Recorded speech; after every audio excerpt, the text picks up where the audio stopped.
This morning we're going to talk about line weights in Revit, which leads on very nicely from what you were looking at yesterday in the unit that you looked at to do with line weights in CAD. Revit kind of looks after line weights for you.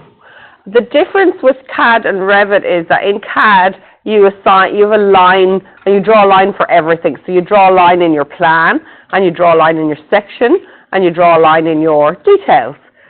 In Revit, because you're building one model, that one same line that you've drawn, it appears in all of the different views, okay? So you have one model, you draw the line once, and it saves us lots of extra work because you can see that line then in plan, you can see that line in section, you can see that line in details.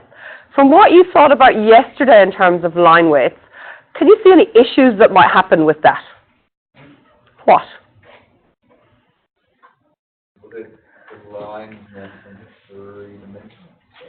It's not quite three-dimensional. It still appears 2D on your sheets, but it is, yes, I know what you mean. It's drawn in a three-dimensional model. But however, if we draw one line and we cut through it on plan, and we want it to appear as a nice thick line on our plan, and we wanted to print it at 1:100, and then, for instance, well, let's take a section line, that same line that represents the outside of that wall, and we pull a section through that. When we cut a section through that wall, we want that to appear as a nice thick line, and we might print that at 1:50. But it's the same line. It's the same line that represents the outside of the wall in plan that we printed at 1:100. It's the same line that we want to print in a section at 1:50. And it might even be the same line where you zoom right in and you put a detail section, and you want to print it at 1:5. Say, let's think about the junction between the floor slab and the wall, and you want to cut that tiny little section through there, and you want to zoom right in and see it at 1:5. That's the same line, isn't it? You're pulling that detail out of your model, so we want to print that at 1:5. So how does Revit deal with all the different line types and how they appear when they print? And how you can control that in Revit. So I'm going to show you a very short YouTube clip on this and how Revit deals with that, because it's important for you to get the concept of that, basically. So that's all we're doing for today, just trying to understand the concept of how that's going to work. Let's go.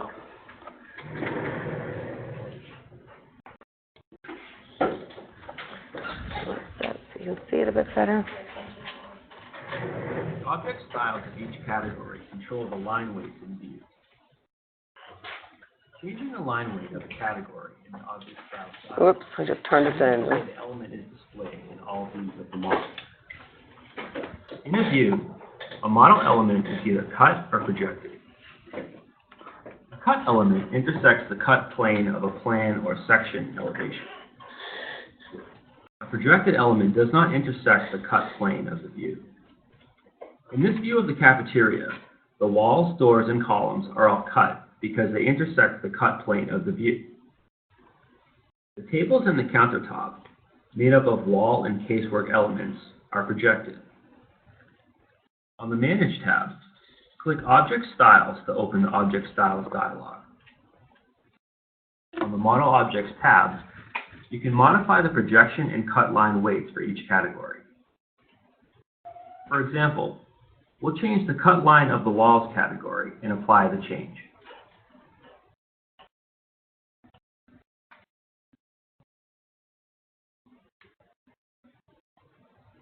To change the line weight of the stub wall near the countertop, we'll change the projection value.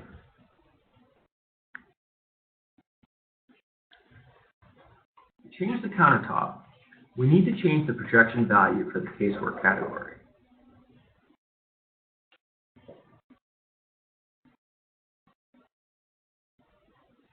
Notice that you cannot assign a cut value to the furniture category. Some categories, like furniture, can't be cut and always use the projected line weight.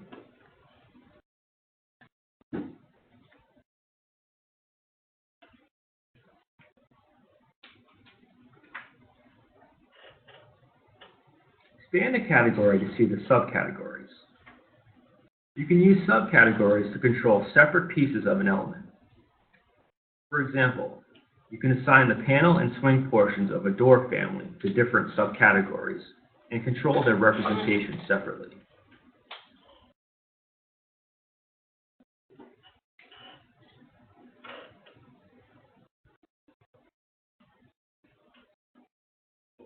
Citation categories are controlled in a similar way in the Object Styles dialog.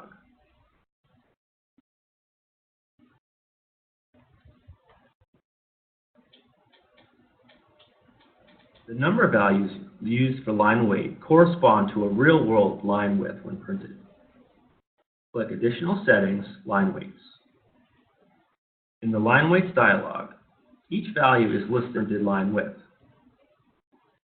Line widths used for model elements are scale dependent. For example, at a small scale, line weights 1 through 3 are printed at the same width, but at a larger scale, each line weight is printed at a different width.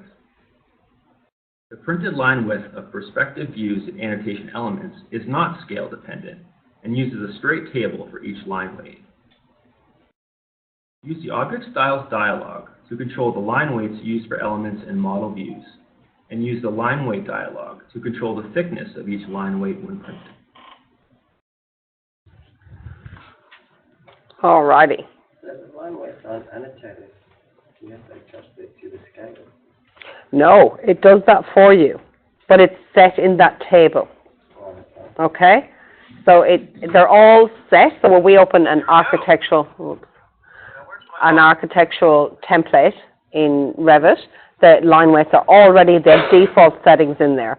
And those default settings change for the same number lines. The line weights are numbered 1 through to whatever, but infinity, but we generally tend to use the first 10, like we do in AutoCAD.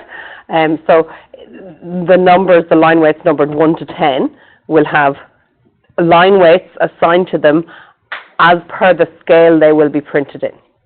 So it's not as easy as saying, in CAD we could say our color red is line weight 1.8. We're not sure if that's what we use, but I've forgotten them all.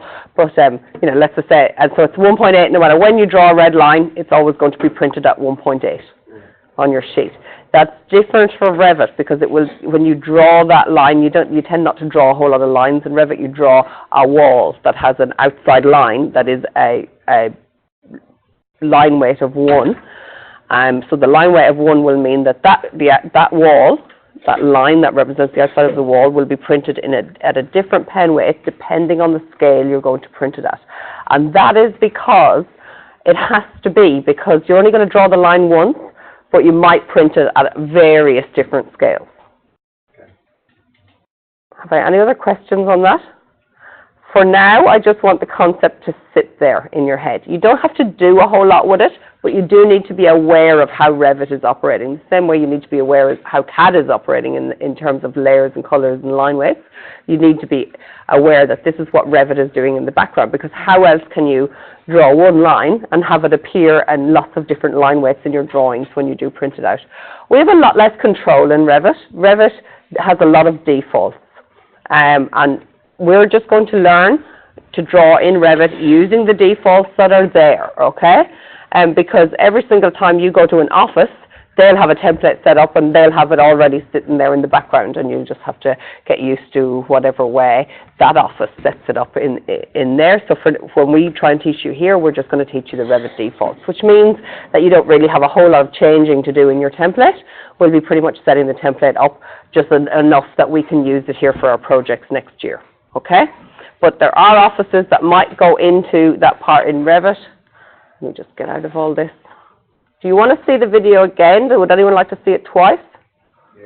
Yeah? Sometimes it's good to watch something like that twice to just let it sit in again. Alrighty. Is that the one I was on? No, it isn't.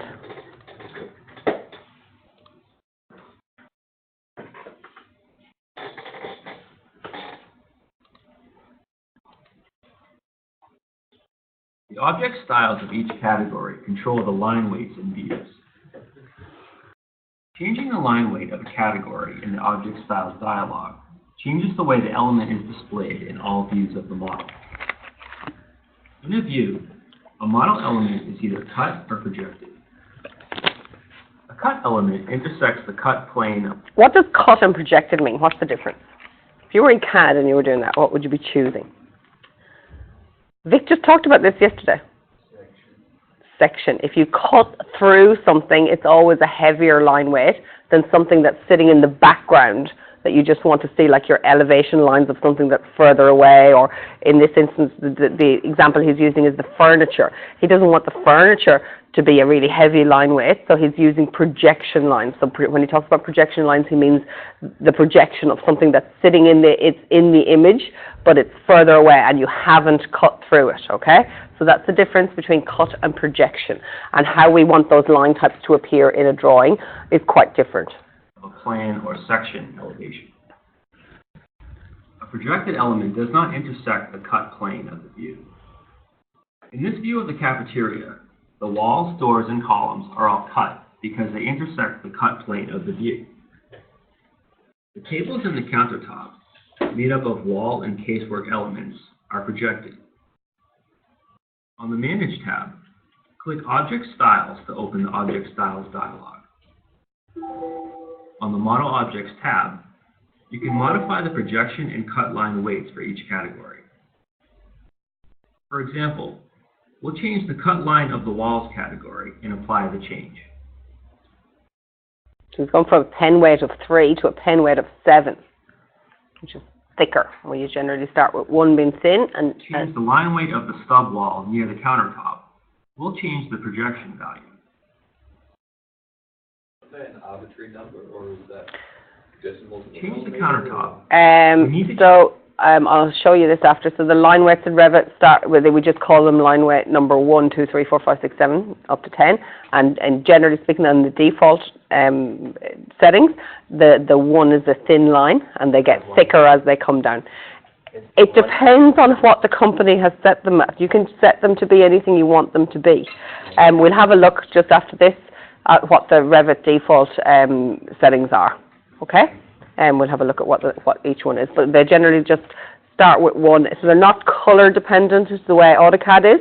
They're number dependent. So you'll talk about your line type 1, line type 2, line type 3. And that's when the line weight. And that's what he's looking at here. So in here, every projection is set to be a 1 or a 2. And some of the cut lines are just set to be 2 and 3. When he changes the number to be 6 or 7, you can see on the drawing how thicker that's made the lines. In like 1.1 millimeter and 2 is 0.2. I'll show you them in a minute. We'll just run through them in a second. I actually have them written down. Hold on. Don't want my notes. Change the projection value for the casework category.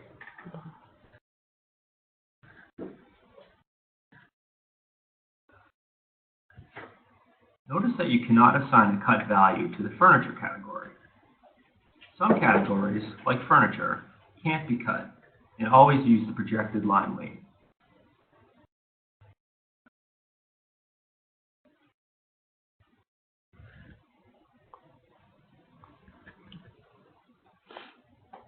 See how the line type categories to see the subcategories.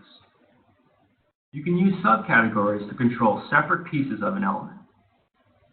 For example, you can assign the panel and swing portions of a door family to different subcategories and control their representation separately.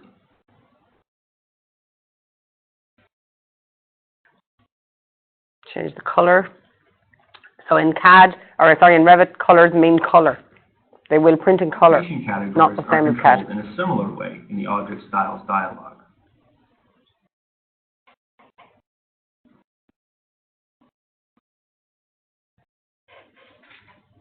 The number values used for line weight correspond to a real-world line width when printed.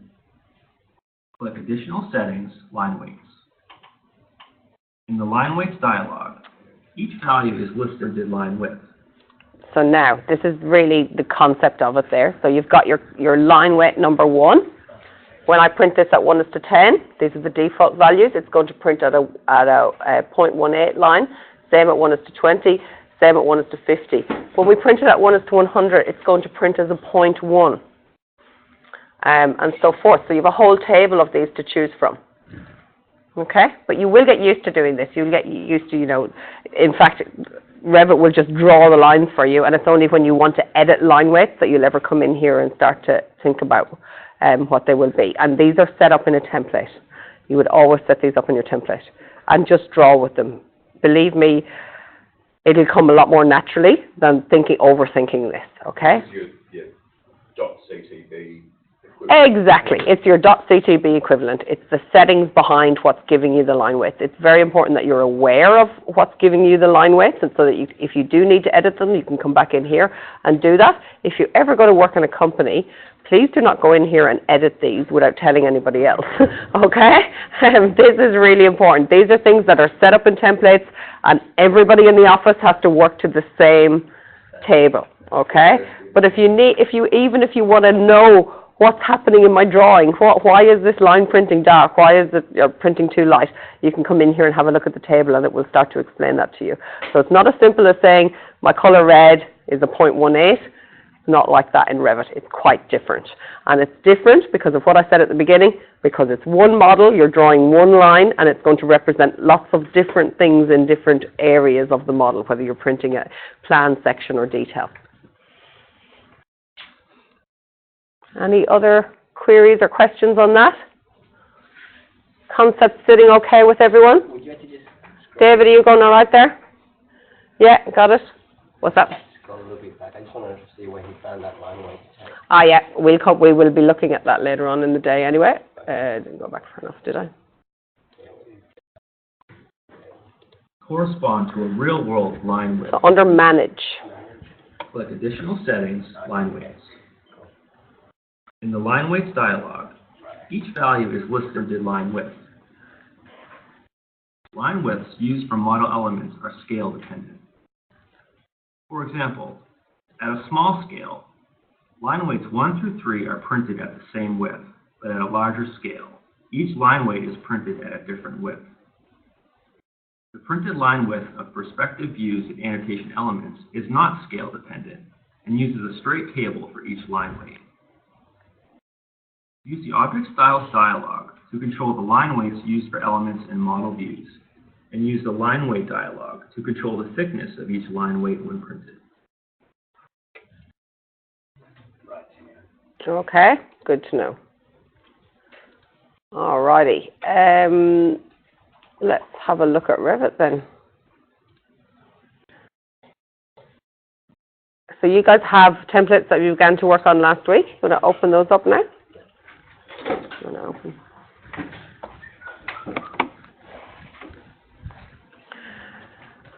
The first thing we're going to do this morning is we're going to start building some constructions into our template, the common ones that we use here in Darwin.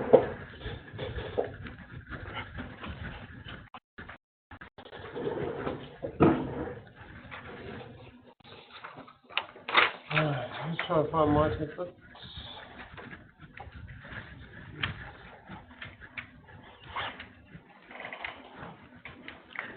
So the first one we're going to look at is our bog standard, run-of-the-mill, used everywhere, concrete blockwork wall.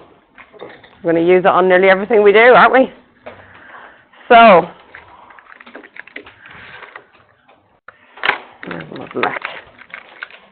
what does a concrete wall look like? Let's draw these wall types in section.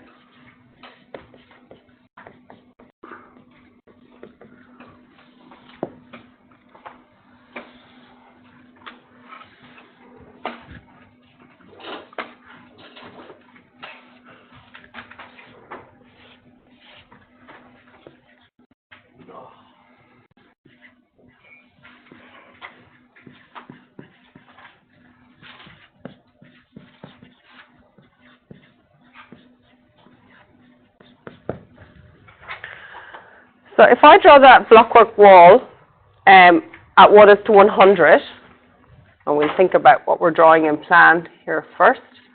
At 1:100, if I want to draw my wall in plan or in section, I really only want the blockwork wall to show two lines, the outside line and the inside line, okay? Very important we think about internal and external here as well. how wide is what is the thickness of a blockwork? 190 is actually the true dimension. Okay, if we draw this construction type with 190, with this dimension here being 190, when we draw that in plan and print it at 1:100, is anyone going to see the difference between 190 and 200? No, they're not. If you go to dimension that plan, what's going to happen to you if you draw it at 190? Your dimensions are going to all say 190, and then they're going to say, so we don't really, at 1:100, we call it a 200 series blockwork wall, okay? The second thing we want to think about in this is, when we draw this in Revit, and it's a blockwork wall, it's going to look like that. See that blockwork down the bottom? We're going to see that in Revit. We're going to see all of the crisscross, or the coursing of the blockwork, okay? So do we want to see that always in our model? No, if we build a blockwork house, we kind of want to see a nice rendered finish on the blockwork. So in Revit, we need to start thinking about how are we going to show that. So we've got our 190 blockwork, and are we going to put a little skin on the outside, as we do when we render our walls, and what is the dimension of that going to be? I suggest you make that 5 mil on either side, so we end up with a nice clean dimension. I'll get out of the way in a minute so you can all see it, of 200. So then when you go to draw a blockwork house, you've got a construction type that's set up for you to draw a 200 millimeter wide wall, thick wall, and it's going to have a skim coat render on either side. Yep. What other ways, what else might we do to a blockwork wall? Typical construction types in Darwin. Anyone else got anything to offer? Rendering. No, we'll stick with blockwork for now. Yes, very good. That's the other one. That's quite common. We so often see that we have a blockwork wall, and then they will just do a little batten. Usually a batten. You can direct fix the plasterboard as well. Usually have tiny little batten, and we have plasterboard. Actually, I won't draw that for plasterboard. I'll just do some dots. All right, if we did that, our wall would most likely be about 10 mil on here. I would just, if I was drawing that, I would make all of that 10 mil. Really going to work for me. What's the batten thickness on that, guys? Probably, what's the lowest you can go to on that? 13 mil? 30. 30? 22. 22 is the one I'm looking for. Yeah, 22. The renderer over there in the corner has all those dimensions for me. So your batten would have to be 22, and your plasterboard should be 13 mil on a wall, although every builder in Darwin uses 10 mil incorrectly. Yeah, so let's say we're doing it the right way, and we've got 22, and we've got 13. Oh, 35 even. 35. And we probably have something on this side as well, so we've got the 190. Yeah, that's what I mean, outside rendering as well. You don't always have outside rendering, so 5, what did I say, 12. 225 will be our overall dimension here, which is actually quite good because it actually starts telling everybody that there's something other than standard. Hold on, I need a little bit of...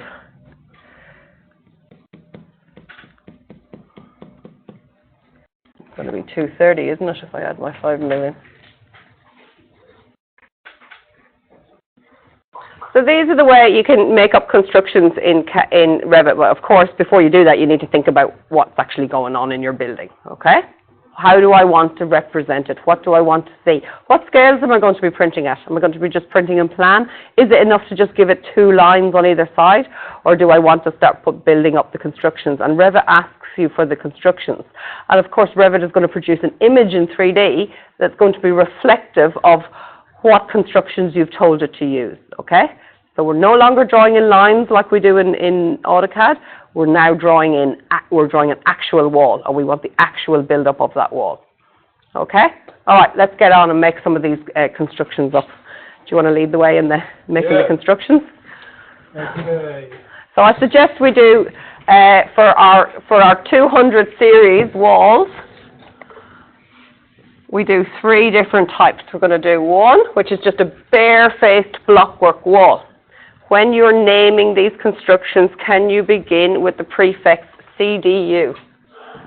CDU underscore, and I would call it a 200 series.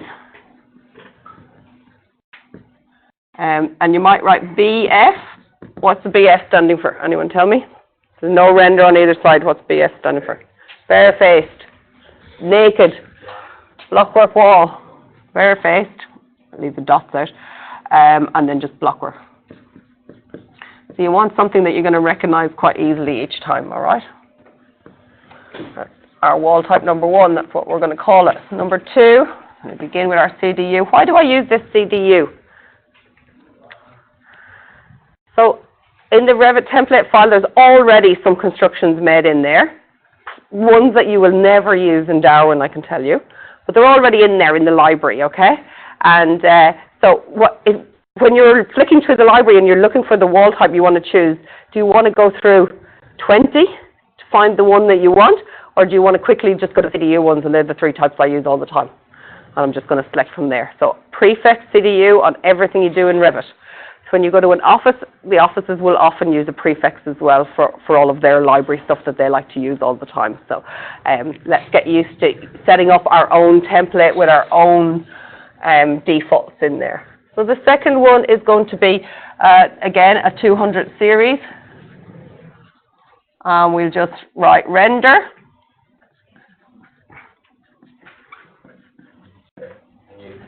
And it's blockwork.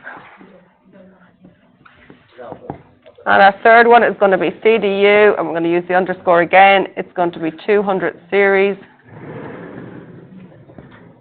And I would write internal lining.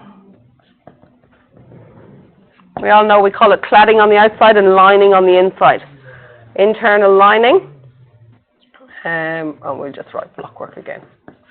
Do you think that will be enough of a description for you to tell the difference in those 3 wall types? Okay. All right, Chris, show us how to make the first one. Okay. All right, your template opens, because we're making these in the template. We want this to appear in every single drawing that we ever do. We wanted just to open it and be able to find these in our template. Sorry, with that, Mm-hmm. with finding our templates, I think when you go to the very first page, we've got our templates, but it's there as a family. That's not what we want, is it? No, that's your title block is there as a family. So just go to the floor plan. We want to get the templates opened. So we're talking not opening the title block family. We're opening a template. But you've already have you saved that template back to your template library? That we created, so Yeah. you should have something like that. CDU, your initials, that's your template class 1. It's an RTE file that you're looking for. Yeah, it doesn't say extension. Let's go around and make sure everybody's got the right one opened. So I opened mine. Yeah. Yeah. Oh, and it's defaulted straight into being a drawing. That's okay. That will happen. You remember in CAD when we opened our template and it used to open as a DWG file? It's done exactly the same thing to you. It's going to open it as a Revit. So it's okay until you go to save it, and then you've got to make sure that you change, when you do the save as, you change the file type on the bottom to save it back as a template. Yeah? So we shouldn't remember this one, because that's the Did you find that RTE file? On the RTE file. Yeah, that's okay.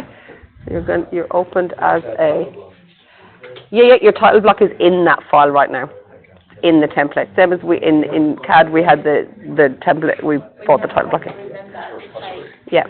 When we get to saving, I'll make sure everybody saves that way.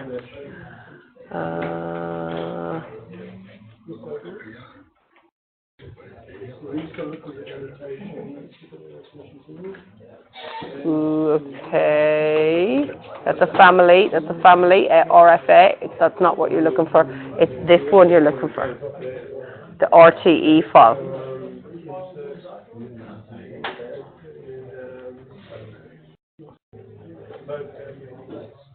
Can you close everything there? Can we go around and make sure everyone has the right file opened? Because I think people are getting confused with opening the title block family and the template. If they're not in the right file, there's going to be a mess. Close all those things. Yeah. Just make sure you have one tab opened.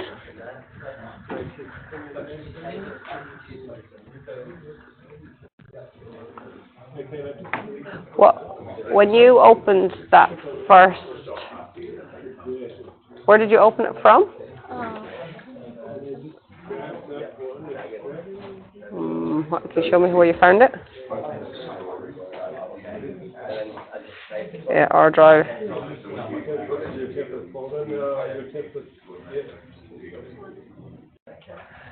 Yeah, that's the right one.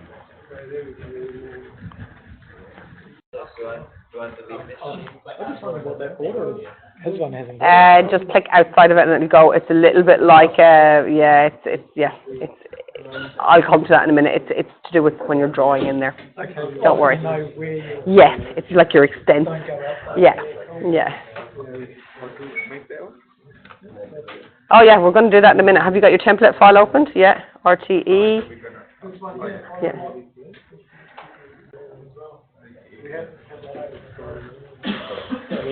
You don't need the title block is in the template, so that's all right.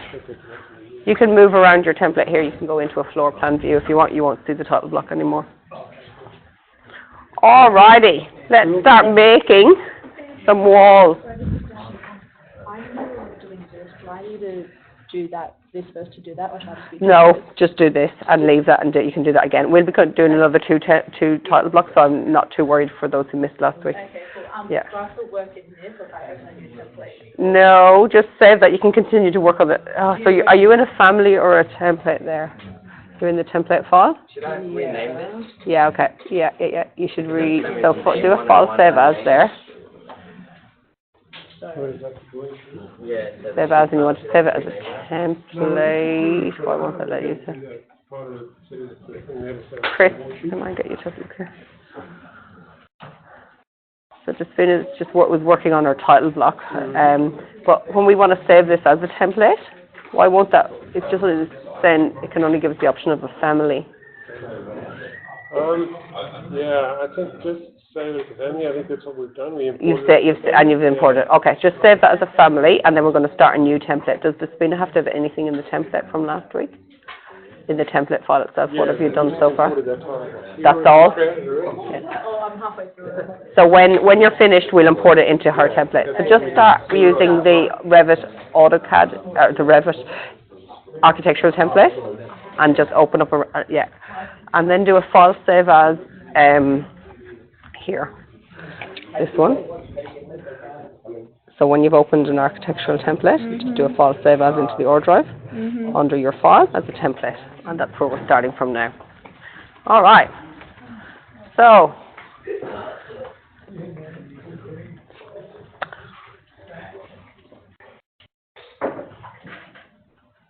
Dana last week had a query. We had these two on top of each other, and there was like a tab there, and we couldn't figure out how to separate them.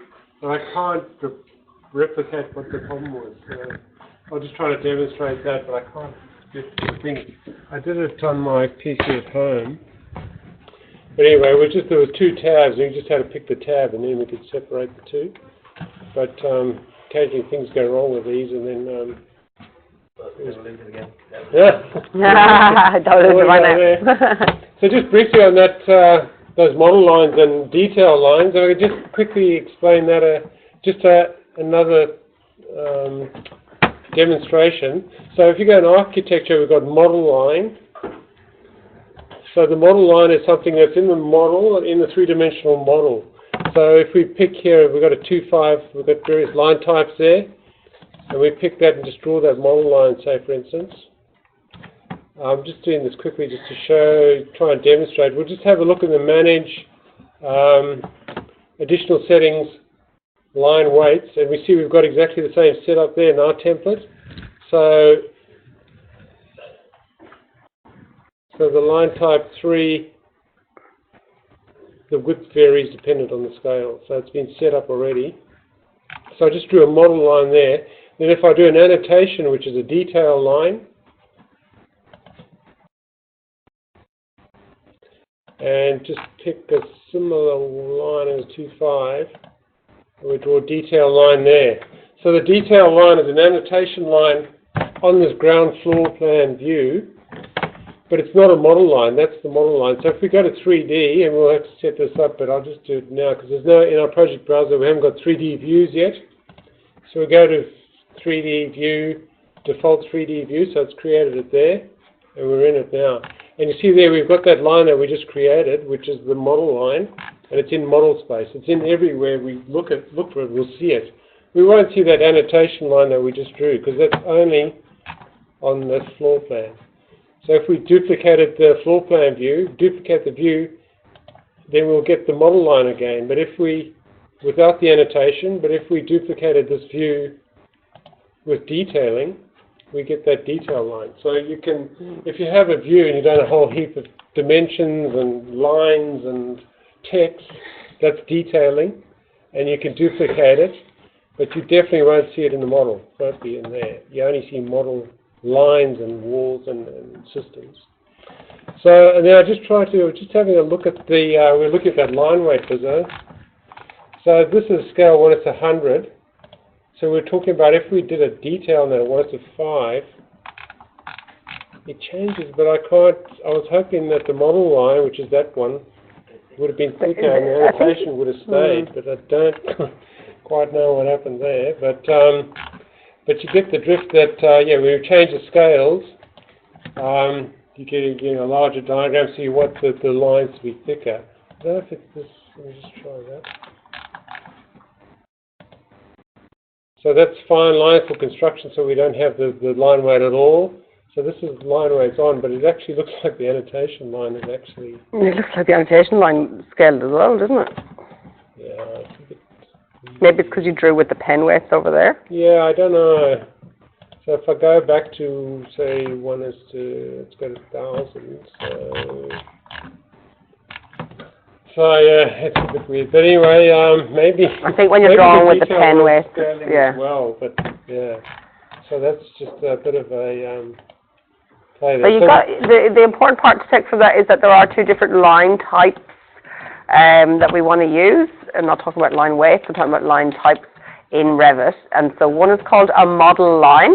It appears in all 3D images. Any model line or element, wall, slab, you know, what we would call our line work in a drawing. We draw that with model lines, and that appears in every view. So it will appear plan, section, detail, and 3D. The other one is called a detail line, and that only appears in the view that you're drawing it. It doesn't transfer over. It's not a 3D element. It's like drawing a line in CAD. It's a 2D element. Okay. So, just to get on with what Sandra was saying, we create some of these walls. So those are called system families. We need to do that so we can just draw a little house in the middle here, so we can demonstrate what we're going to set up in the template. So currently, if we look at this elevation, we see nothing. So we've got to just draw a little house there so we can actually see it. So to do that, we need to create our wall types. So if we go to families... Can we do it through here? Can we do it by doing this? Yeah. I think it's an easier way to, yeah. Okay. So these are the default wall types that I was talking to you about. Can you just show me all the different walls again? Yeah, go to architecture. What's the difference between the architecture tab and the structure tab? They both have things, Yeah. They have different elements in there. but it's got walls as well then. Yeah. It'll be the standard walls, but I mean, I've been using Revit for about 6 years. I've never used that drop down. So that all these things here are used by structural engineers or draft people to create structural details, all these beams, etc. And we just don't seem to use them in architecture. Okay. So we're only working in there. Yeah. Those wall types will be the same But ones. it will use the same family, wouldn't it?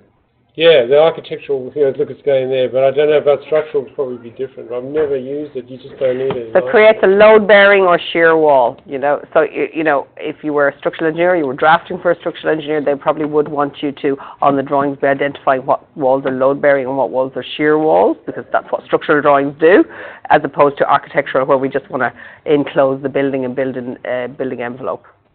Okay, so if we go to architecture, go to the wall drop-down and select wall architectural. We can't do So that. we can't, yeah. What? It's all frozen.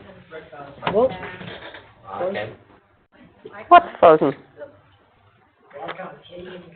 Perhaps because you're in the sheet. You're in the shade. So we need you to go to the browser first and maybe it will show us that, Chris. Yeah, just go to the ground floor Go plan. to the ground floor plan. You can't draw on a sheet. It's a little bit like being in paper space in CAD. You need to get back into model space. You need to get back into, using your browser, go to floor plan, ground floor plan. That's where we draw. So over here in your project browser, you want to be under floor plans in ground floor. There's my little pointer. You got that? Over here in your project browser, make sure you're clicked onto the ground floor. Everyone there? Everyone get into architecture? Let's just not try and follow just yet. Just have a look at how we create a wall type, and then everyone will have an opportunity to do that. All right, let's have a look under walls. If we just went to draw a wall right now, what's in there? What's in the Revit template library? So if you go to architecture, the wall drop-down and wall architectural, and it'll display here all the walls that we've got available in the template. So the easiest way to create a new one is to select one of these that's as close as possible to what you want to actually achieve, and edit that. So let's right-click on the generic, and we'll come through this in a minute, on the generic 200 millimeter wall. So draw it. Yeah. So what is that? It's just a wall. What does it look like in section? In section. What do you mean in section? You want to draw a section through? If you can. Okay.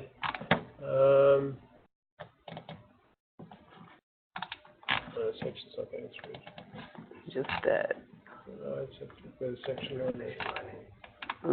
It's not in there. no, we don't have a section line in yet. There's a section here, though. Okay, so I can draw a section. I will do that. Views.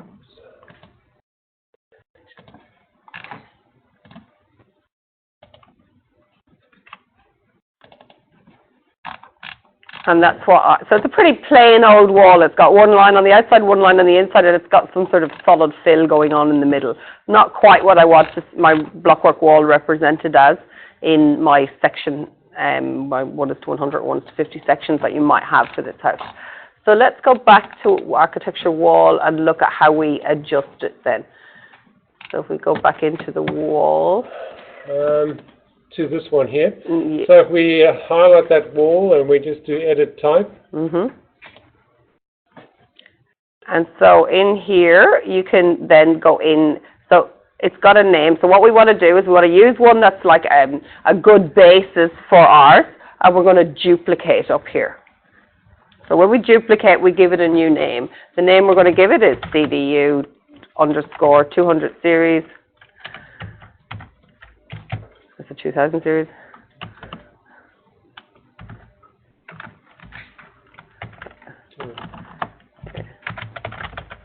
And then BF, we're going to say barefaced _ BF.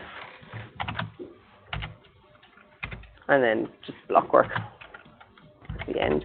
I put the blockwork at the end because you generally only want to see this first part of the thing. It's not always easy to see the whole file name, and they do get long because of what you want to describe. Okay, well, we're in there. We're going to go next into edit. Now, this is a really interesting table. So the way this table works is it lists in layers all the different construction of the wall. You can see up here it says exterior side on the top there. So we're going to list our materials from the exterior side. From the exterior side to the interior side, okay? So we're going to go from the outside of the wall to the inside, and we're going to build up the, in layers, okay? So the structure is where we want to go in here, into the second one. And we go in here under materials. If we click on the finish, is it in there? Yeah. And this brings us into a materials library. And over on this side, we're going to look for, I think it's masonry, isn't it? Yeah, this one, the masonry there. Okay, and then on this side of this table, it allows us to select all the different components of how the wall will appear in Revit, okay? So we've got the surface pattern here. So if we have an elevation of this house, what do we want the surface pattern to look like? We certainly don't want it to look like a brick because it's not a brick house. In this one so this is going to be bare-faced blockwork, isn't it? So we'd probably just go, does it have more in there? Should look for bare-faced blockwork. Yeah, probably not, but Can we leave the pattern as, is there one that's just none? Yeah, just leave it as none. And then the cut pattern here is the one I'm really interested in. So the cut pattern, what would that indicate to you? What it looks like when you cut through in section. And so what do we want to see? We want to see this type of hatch pattern here when we draw our section of this.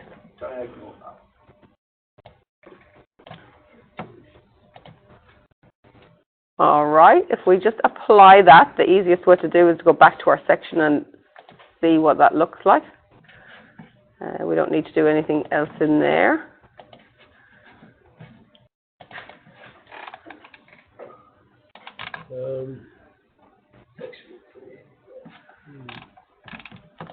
And, oh. So we got to look at it on the ground floor. Maybe you have to change the wall type. Oh yeah, maybe go back over here to the wall type. Oh, yeah. Oh, no, it is that one. No, it is that one. Maybe if we So draw it's- another one. It's not cutting it in the right spot. View range.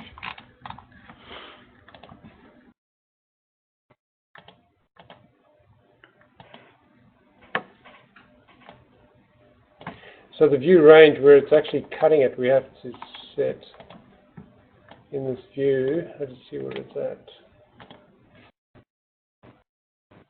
No, it should be cutting in the right spot. So the view range is 2300, which is offset from ground level, 23 above, and it's cutting 1200 above ground level. So that's the cut. What if you draw another one? Just draw the second wall. Sometimes that works when you draw it after you've made it.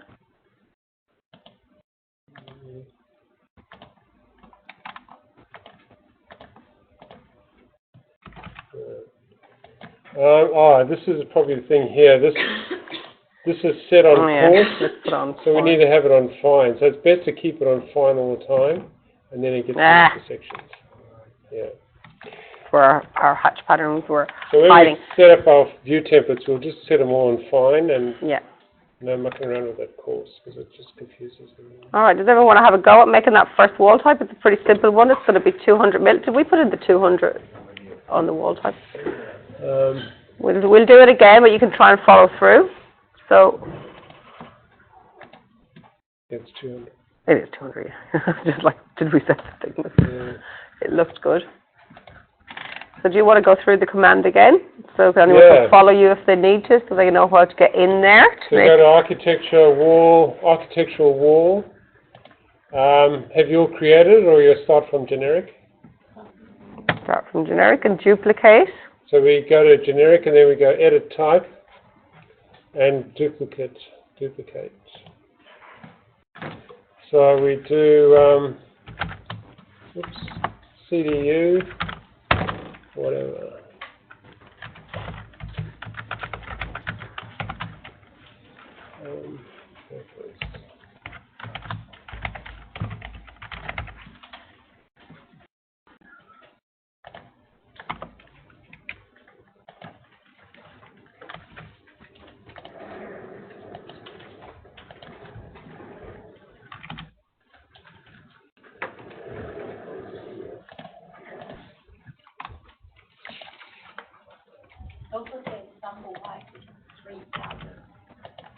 Yeah. There's a default, that's fine, because we can set that again when we do levels and all, which we'll be looking at later on. So where you got 3,000? In there?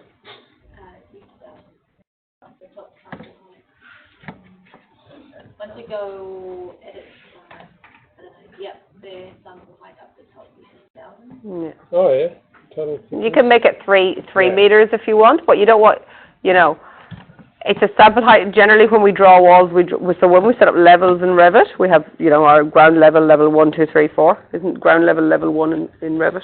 Yeah, That's the way it works. yeah, ground level, and then, level 1 of the... And so you usually tell your wall to go to the next level. That's how you end up drawing that. Well, we'll look at levels later on, so don't confuse yourself with that for now. We just want to get those constructions in there. Yeah. It doesn't really matter what the sample height is. So it's good, like, if we go to this preview down the bottom here, you can actually see what we're building. Oh, never used that before.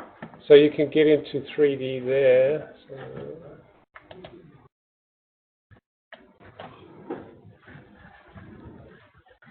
How do you get into that, How do we get into what? the section cut and adjust the section? So yeah, in there, in the edit, and you're in there. Yep. That's where you want to work. That's where you want to build up your wall type.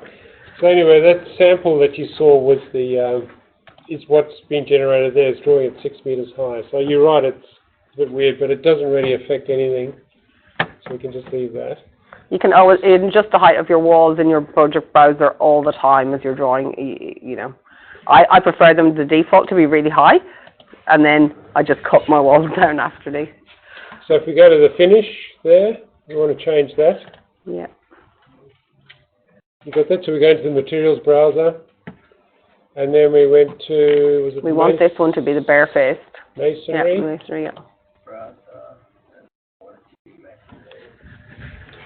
And so I've already got the settings in there. We changed the diagonal, the cut pattern, and we changed the foreground to none. So you guys got that? Because I wanted the barefaced pattern to come out on it, so. Bareface, what Yeah. do you mean? So, you know, the blockwork is slip. And this does it to me all the time if I don't put a render in, so.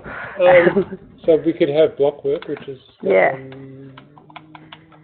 We have masonry block, was it? Masonry. Concrete block wall. Yeah, that's a cut pattern, or it's a fill pattern. Now, I literally want to see the outline of the, like as if you're looking at that wall there. Surface. It's which one? Scroll all the way down. Oh, we have to go down further. Okay. This one here is a cut pattern. Which one did you send us there? The Okay, surf, you want to have the blockwork. Yeah. Yeah, go back to where you just were, pattern, In the surface pattern? foreground, left hand. yeah. Foreground, yeah. I think that's the cut pattern, and this is the Yeah. the surface It's the surface surface pattern we want to. And before we had We've had none in there up until now, but I actually want to be able to see, as if you're looking at that wall and you can see the blockwork pattern on it. I actually think if we do none, it'll come up. Can we look at that wall in 3D and see what's on it right now? do none. Yeah. I don't think it'll come up. No. We need to, but the masonry brick was there. This is all weird. That's not right. Yeah, no, I didn't think we had, What about the pattern type up the top with change it to model? No? Whereabouts is that? If you go back to where you were, So if you go to, yes, it's in the model, yeah. in the model, and then you can actually so when you go to change foreground again, yeah, if you click on there, click on there. and then go, Yeah, up at the top on your tabs. Ah, yeah, oh no, go No? to the foreground pattern, Yeah, yeah, foreground, go to click there, on that, yep. yep, This click one? on there, and then. Model. Model. Oh, well done. Aha, good on you. there it is. It's The brick, too big. 75 by 25. So we can, you know, make one for ourselves and bring it in and have it there for ourselves, but we'll just default to the block 225 by 450. Who makes blocks that size? Come on, guys. Americans. But, But we'll use it for now, just so we can get the appearance.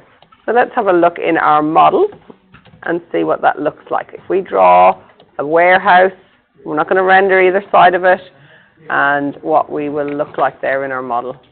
So we need to do a 3D. So right up at the top, the little house right on the top. If you click on that, you'll see it. This one here. Yeah, yeah.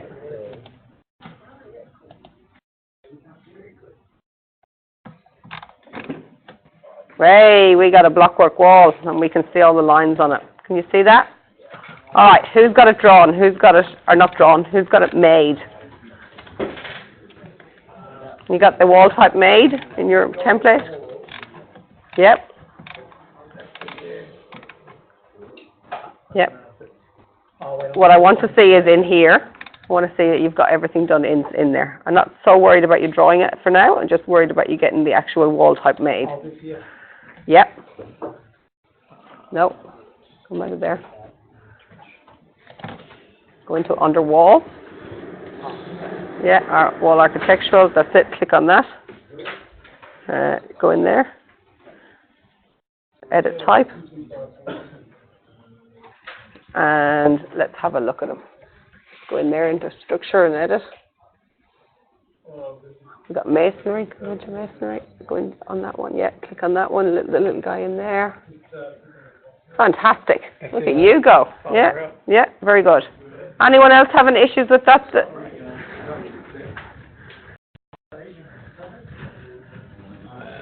Just helping display myself, I wasn't sure. Yeah, yeah, that's block. Yeah, we're not putting anything in there, and diagonal up. Yep, all good. That's it. Yep, yep, yep.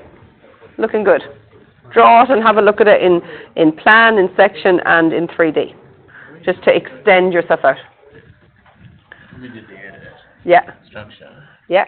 change that to 190. We're going to put it at 200. I can leave it at 200. Yeah, we're going to leave it at 200, just so we can draw in plan 200 wall.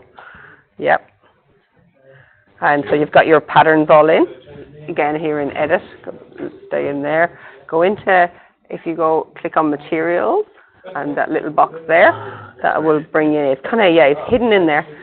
And yeah, you can drag that over and have a look. So you want to get your surface pattern, what you want to see in 3D there, and your cut pattern, what you want to see in section and plan.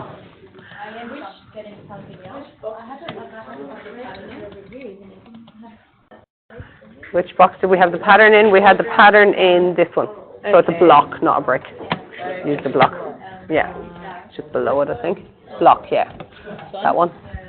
Oh, the brick will be tiny. That's not right either. That's brickwork as well. You get a diagonal up. All right, those of you who are ready, why don't you attempt to make the other two? So we got two other types here. You're feeling confident? Have a go. You got some extra materials to add in.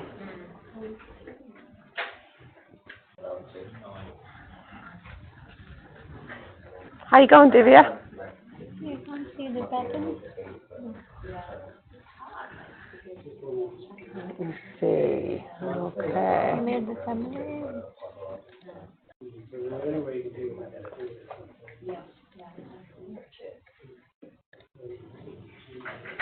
Masonry, all looking good in here.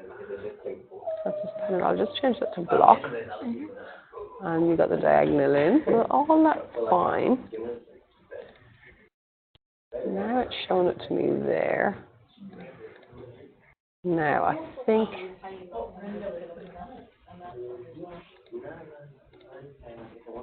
Did he change something to fine or something? oh yes, he did. So that's down here.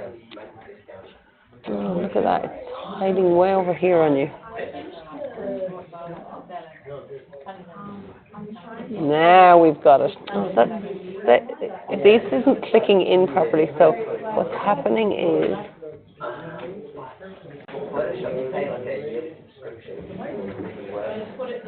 I'm so bad at this.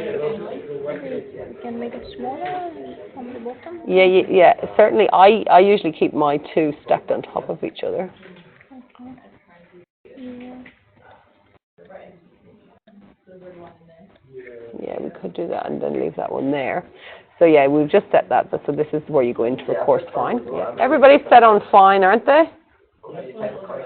And then what we want to do is we'll come up here and we'll have a look at our wall in 3D. Looking good. All right, the next job to do. So using the wall type you've just made, can I have some quiet, please? The next job to do is using that wall type that we've just made. We're going to duplicate that one again. All right.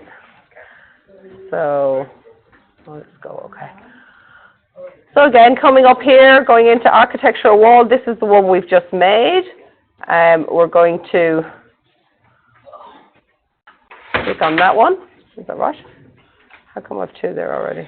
Yeah, I created, just hang on a sec. Yeah, because I did it twice. Oh, that's right. Yeah. So we just click on again, go edit type, and duplicate. Is duplicate with detailing here, is it? Or is it just duplicate? Forget. Just duplicate, yeah. Just duplicate. So do we go to the basic wall again? The one that we just The one we just created is the best one to work with, because you've already done some of the work in there. I'm going to make a couple of other variations that we might want. We're going to make the 200 series. We're going to make it 190 with blockwork in the middle, and we're going to put 5 mil render either side. Let's look at how we do that. Same principle, same as what you've just done. So name it properly. Rendered blockwork. We've even got a renderer in the room who can tell us all about rendering. Queue up later. I'll give you 5 minutes now. Go for it. How thick is the render normally on a blockwork wall? 5 mils about right. 5 mils about right. Skim coat. Sorry? Less is sand cement render, which is usually done in 2 layers of 10 mil each, isn't that right? Oh, you see, they're so stingy in the Northern Territory. They won't give you the extra render. Yeah, in the UK they'll always do 10 mil render, and then another 10 mil render on top of that, going the opposite direction. Yeah, yeah. So we're about right with our 5 mil. So when we get in here to edit, you've already got your masonry. You're going to change the thickness there to 190, because we're saying that this is 190. We still want an overall thickness of 200 mil, which is about right for a rendered wall. Quite like in my life if I remember to face it the right way. So this is our 190 in here, blockwork that we want to see, and we want to add these in. Where are we going to add it in? Up here. We want it to go here, just above the masonry and below. So we're going to use the insert. Insert, and insert again, I think. And now we've got 3 layers. See that? Actually, we wanted one insert below the masonry. You can move it down. You can move them up and down. Yeah, let's have a look. Ooh. These core boundaries, they're just a default of Revit. We just leave them on either side of there. If you're doing, I suppose they're there for, if you're doing an R value calculation on the wall, your core boundary will give you an extra little bit of R value, because we know that a little thin layer of air sits on the outside and the inside of every wall. You do not need to worry about that today. Let's just look at building our structure. So the first place here, we're just going to go in. What's the thickness going to be here? Anyone tell me? 5. Let's set our thicknesses. 5, and we'll have another 5 down here. Yeah. And then in here, we have to select a material. What's the material going to be? Rendered material 225, 225, or 255. It's called rendered material. Oh yeah, we'll use that one. Okay, what do we want render to look like in a hatch? Usually just little lines like this. So this has got to be modeled. Yeah. It's a bit tricky. Yeah. Where is it? The fill patterns have to be model, yeah. Did you say 255, 255? I just did drafting in like concrete, because it kind of just. Yeah, you can do a concrete. You can do a little speckle for render either. So You can the do concrete drafting hatch. worked, did it? Yeah. Oh. What does those numbers mean when I think about Yeah, let's just do gypsum plaster, which is again an American name for a render. You can do a dense sand maybe. Using dense sand, looks something like this.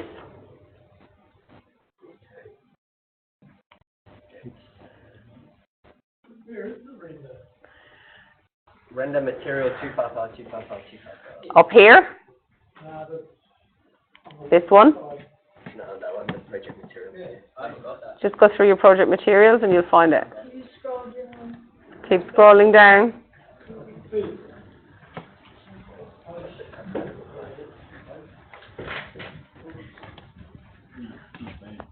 I've got it. Wow, some people haven't. So you started off with a Revit architectural template? Yeah, I went from, yeah, so the basic wall architectural. No, I mean when you started off your template, you started with a Revit architectural. Yeah. Yeah? How many people have it and how many people don't, just as a matter of interest? Yeah, but was that one started with an architectural one? Yeah? It's strange that some people have it in there and some don't. The render material 2225. How many people have that render material 2225? 1, 2, 3. You got it? You got a box to tick? Use render appearance, and it doesn't have it in the drop down menu. Yeah, it should be in there. Yeah. What else could we use? What other material is in there? Have a look through.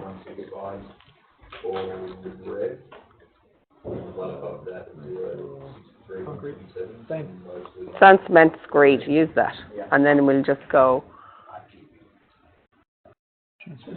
Can you go in there? Oh, I should know how to do this. Yeah, Change the colour. website and choose the colours and actually give you the recipe. And then you just put that into Revit and that'll give you the Just leave it at that for now. We'll have to look at why that's not in your program again. We'll bring it in later on. Can you actually, like, someone told me I could take a photo of one of my walls. No, you can. Import it No, you into can. Yeah, we'll be doing that later on. Wow, yeah. Yeah. like 100. Sorry? Can I bring some photos in? Yeah, you sure can. All right, get your cut pattern sorted out with the sand. Use dense sand, please, for the cut pattern. If you haven't got the render material one, just use the screed, the concrete sand cement screed. That'll do for now. To give us a similar finish and dense sand. Alrighty, Yeah, everyone's very made good. the second one. We've got another nice new wall type. Cut pattern is going to be dense sand. But do we want to share the Yeah, it's good. to be rendered? Yeah, we do. Say we wanted to have the cut pattern to be like this, like little lines, like. Touching. Yeah, you can for a render like that, or you can have it as sand as well. I don't think we've got a cut pattern that would suit that really, do we? I suppose we could make one that's just a diagonal going the other way. Let's just use the sand, like I've done over here. It's important when you're actually drawing, so you can actually see the different line types so that you know you've got the exterior wall on the exterior. Mm. If you've got it the other way around, then you're going to have the renderer inside the house and the gyprock on the outside. Yeah, so there's one down there that's called sand cement. Go another little bit. So some of them have it and some don't. I think it's because some people didn't start with the architectural template. So when I go, 1 second, just let me have a look there. Why not change now? Yeah, we can do that. I'm not sure that's the issue, but I'm assuming it will be. Yeah. Okay. Let's do it. Otherwise we'll get too far in. How many people have the issue with the not having the render? Can you put your hands up, please, so I can see clearly? You've got it, Divya, or you don't have it? But Vic said he did start with the architectural template, and you don't have it. Can somebody just open an architectural template? Yeah, let Chris have a look. Because we don't want everyone to continue to make a template when they're going to be missing a lot of materials and all. It was an important step to... I don't know why half the people have half the things and half don't. with that graphics there. Yep. Mine, when I go to surface pattern and then I go to model, it's the same doesn't come up. Surface pattern. Yeah. When you click on that and you go to model. Yeah, you just get that. Yeah. Yeah. Add render zoom. You can, yeah. Yeah, we will be coming to that later on. For now, I just want to set So up some Rebecca, basic it's ones okay, with what's keep here. it in draft. Yeah, just keep it there. I think it's still fine. It's still showing up in the, well, I'll have a look now in a second when we supply an okay. Okay. Okay. And draw wall.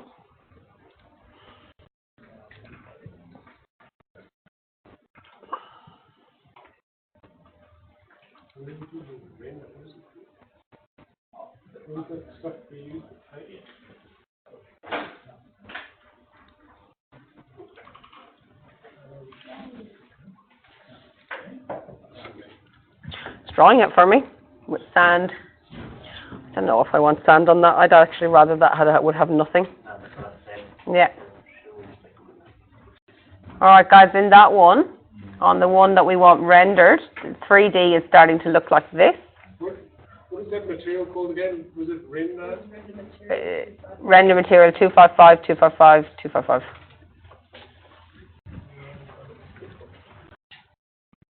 I just tried doing that, but I didn't get it. You didn't get it in the architectural template, in a new one? No. I don't know why two templates would open So differently. it's like new architectural template. Project. So that's definitely, it hasn't got it anywhere. That's all right. We'll just do a workaround. Well, I think that they all got to have the same template, because, you know, the other things like all the call-outs and tags, they may be different. Template, I just don't understand how it could be different, but, It's the same version. It's yeah. everyone should be exactly the It same. needs to be, they could just copy my one and then Work from there. use that, we just dump theirs, you know what I mean? Yep. Yep. Okay. Let's do that. So do we want to share your one on the portal? Okay. I'll just do that right now. I'm just going to edit this one first. Do you know where that template file is? So guys, we don't really, can everyone have a look that's built this second wall type that's got sand as the pattern on it? I don't think that's going to look very well in our models. Doesn't it? Okay, so we'll have a look at what we're going to do. Everyone watching together. We're going to edit the type. Edit, we're going to come in here to the render material. Once I've got this done, I'm going to share it with them. Render material, we're going to say the surface pattern, we're going to say none, okay? Because realistically speaking, if we were drawing an elevation of this building, we wouldn't want to see a sand look on the house. We just want to see a white paper, basically, a wall. What we will do is we'll keep the sand dense for the cut pattern, okay?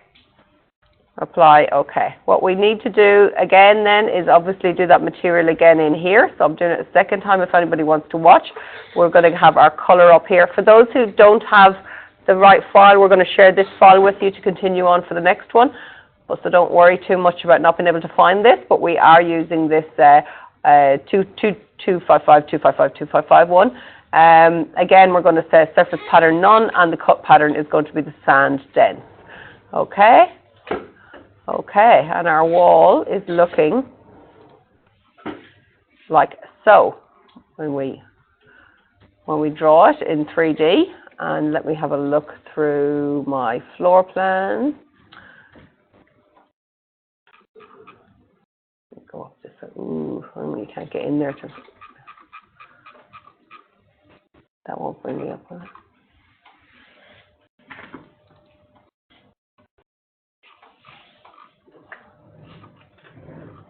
Which one is it?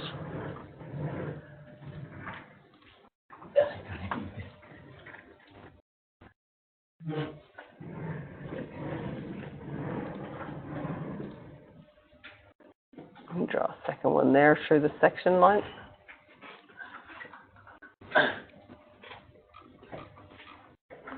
There are two lines there. I have to get quite close to see them, but they're there. Where I really want to be able to see them is in section. So if we go into our section 2, wasn't it?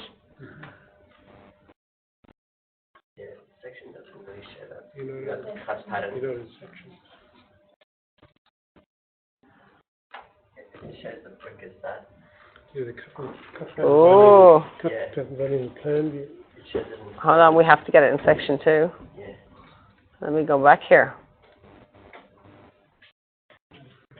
Ground floor to do that, don't I? Oh, why isn't it letting me in there, Chris? That's why I can't teach AutoCAD, because I can't get in there with all the different things. You want to go? I'm in a section view? Yeah. All right, I need to go back to ground floor. That's fine, Oh, fine, yes, maybe in this section one we need to just like, fine. Thank you, Jasmina. Takes a village to learn all Revit. Oh, good. Takes a village to raise a child and learn Revit. That's the new slogan. I need input from everyone. honestly, look like that, there's.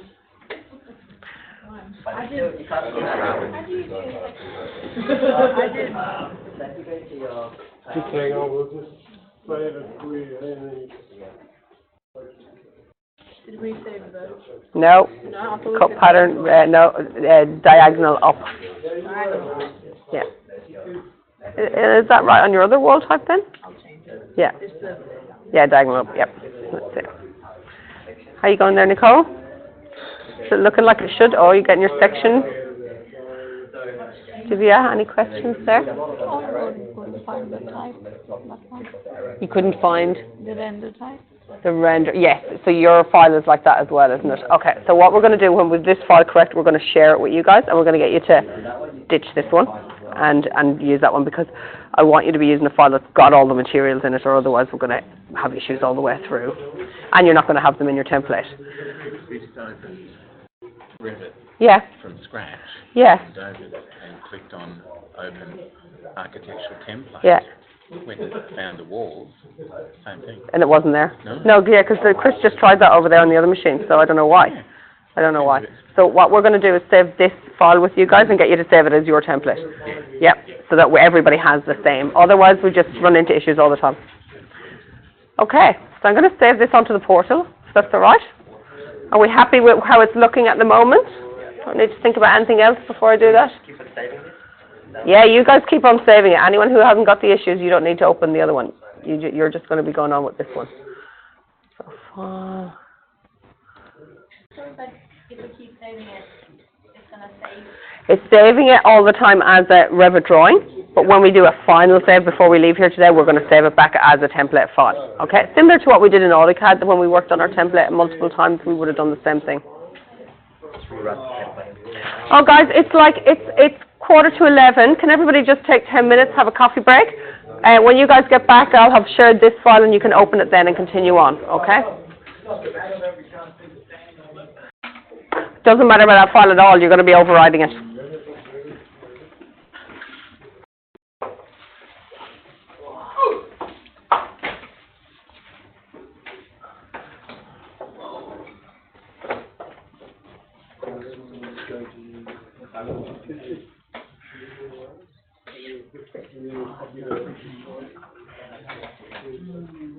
Where did you have it in here, project template? where did I have This it? is your folder, yeah? I just went up one Yep. in here. And so we're just saving it as that, and that's saving it as a template, isn't it? Save. And then if I go into the portal, close my mailbox.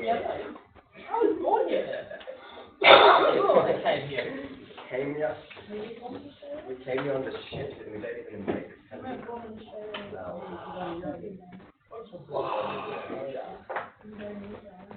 How's that going, Kizzy?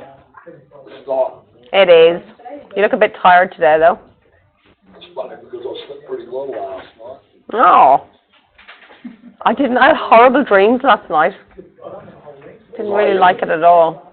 No, it wasn't your fault. You came here on Revit, eh? No, you didn't. But usually I am, but no, it wasn't Revit. Stuck in the 3D model. You couldn't get it. yeah. Most likely be my nightmare. Oh, fantastic. I'm going to put it here under template.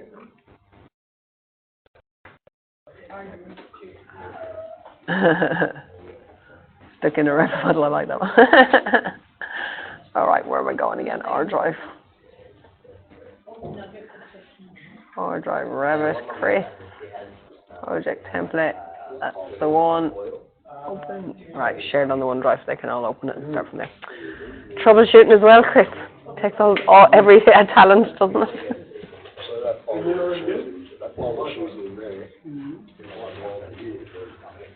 It'll be there in a second. Jesus, give it a chance. I'll throw it at you. Catch.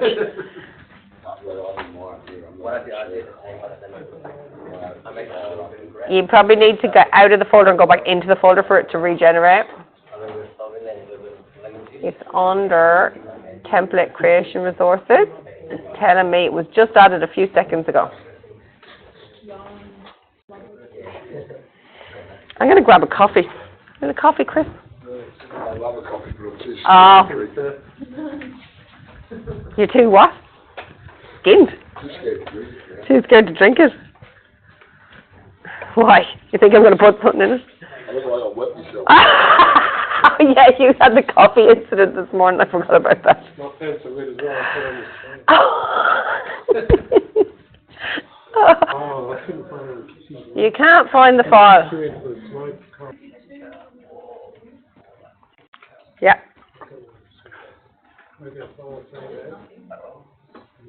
Just nothing. Don't put anything in there. It's a cavity. It's a cavity that we want to be able to see in section. So we're going to go architecture wall. We'll use this rendered one. Edit type, we're going to duplicate. We're going to call it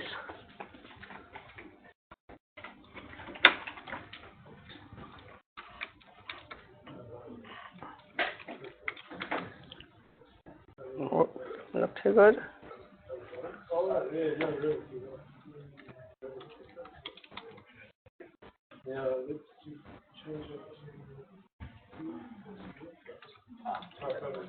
How do I rename? The name is written up on the board there.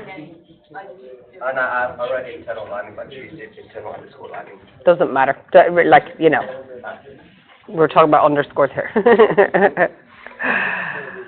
I'm pretty bad, but I'm not that bad. So, edit, we've got our render on the exterior side. So this is where your exterior and interior need to be considered, because the render on this one is not, it's not a mirror of each other. It's the render is going to be on the outside. The masonry still stays at 190, so it's this one that needs to change. What are we going to change this to?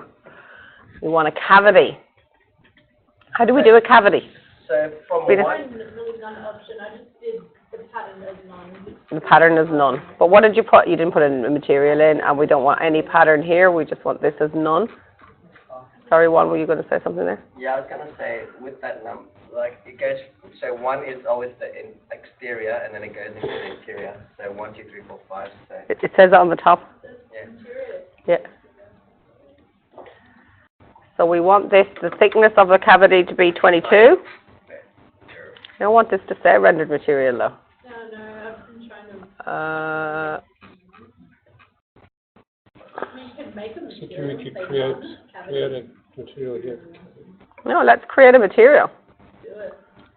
Create some new material. Now what do I have to do? That was going to give me much more prompts. Just rename it. Default new material. We rename it. We're going to call it cavity. Yep. We don't. Well, the color we want it to be is what? None. White, maybe? That's why, isn't it? No. No. Oh yeah. But you know the way an organic does black and white. Black is white. You know, again. That's it. Okay. All right. We're just going to make it white. Still giving me this color. No, I don't have cavity.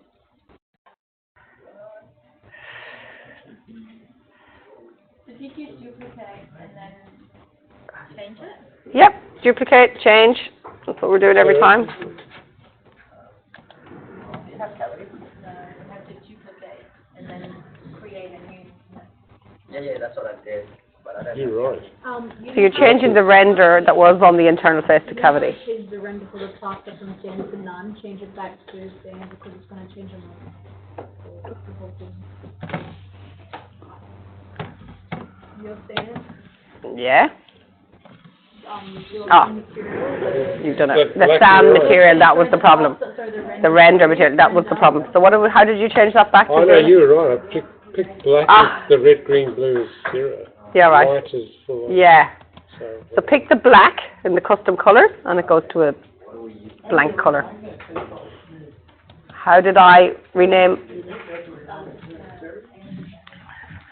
A new material? Yeah, rename it. Call it cavity. when we went into Call it the cavity none, and it'll always be changed there. it to none, but So, it's yeah, rename, right click, rename. No, if you go down in one further, yep, Yeah. rename. Cavity. We're making a little one in here that's going to be cavity. You don't have cavity? Okay, that's all right. What we do is we go in here. Want to have a look at this video? Thanks. We go in here. We create new material and we're going to call it cavity. And change all colours. And change all colours to white, which is actually shown up as black on the screen, similar to AutoCAD. That color there or that color there? That one there? All. The cavity, you don't want it to be anything. Okay. which one is it you just created, sorry? Internal lining, that one, yeah. Did you do the plasterboard on the internal side? Yeah.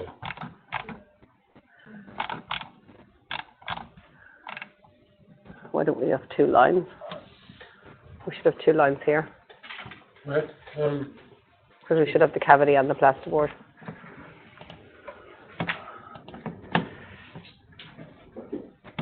And our pattern, obviously. So below the cavity, we need a layer of plasterboard, so add another layer in. What's that one you're doing? So we don't have any pattern, obviously. No. So that's it. Yeah. Oh, can you change all these colours I to... did. Yeah, like, yeah, Go black. okay. Black is white. I'm allowed to actually say that, not for it to be true. Quite fun, actually. So we're making that a solid fill, are we, for the cavity? Yeah. It's not a solid fill. No. No. Just change the colour to be white. That's all you want to do.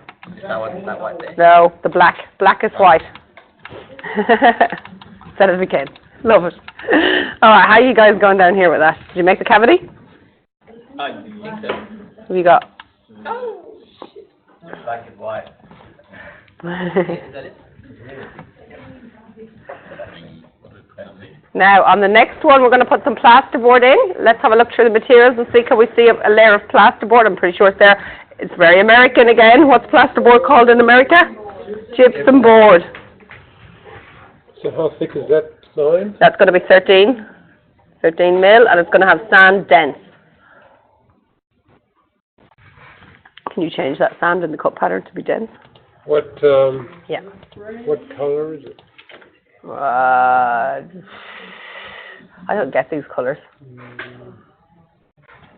I just want it to be black and white. I don't want it to have any colour. How thick did you say? 13 mil. Oh, no, just some plaster. Yeah.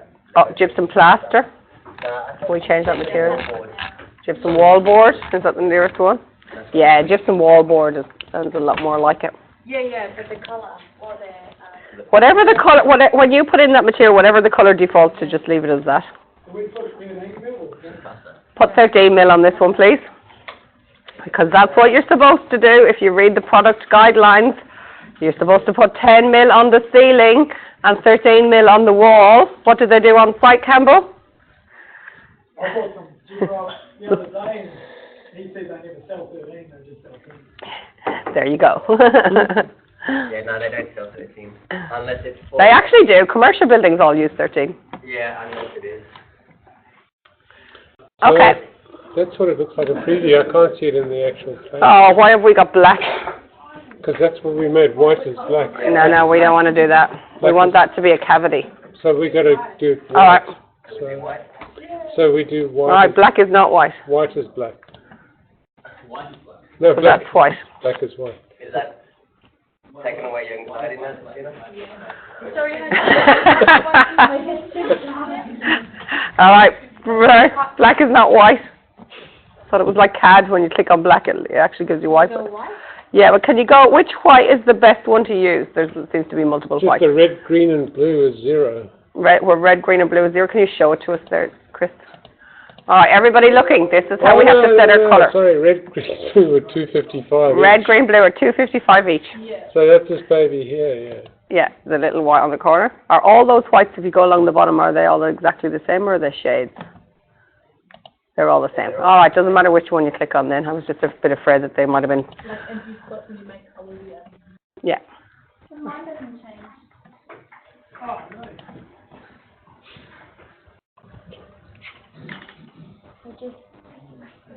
You've got it right here. You've got to...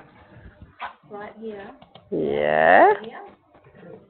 Here. Yeah. So I go here. Yeah. So we change all of them to white. Um, Yeah, but you haven't done all of them.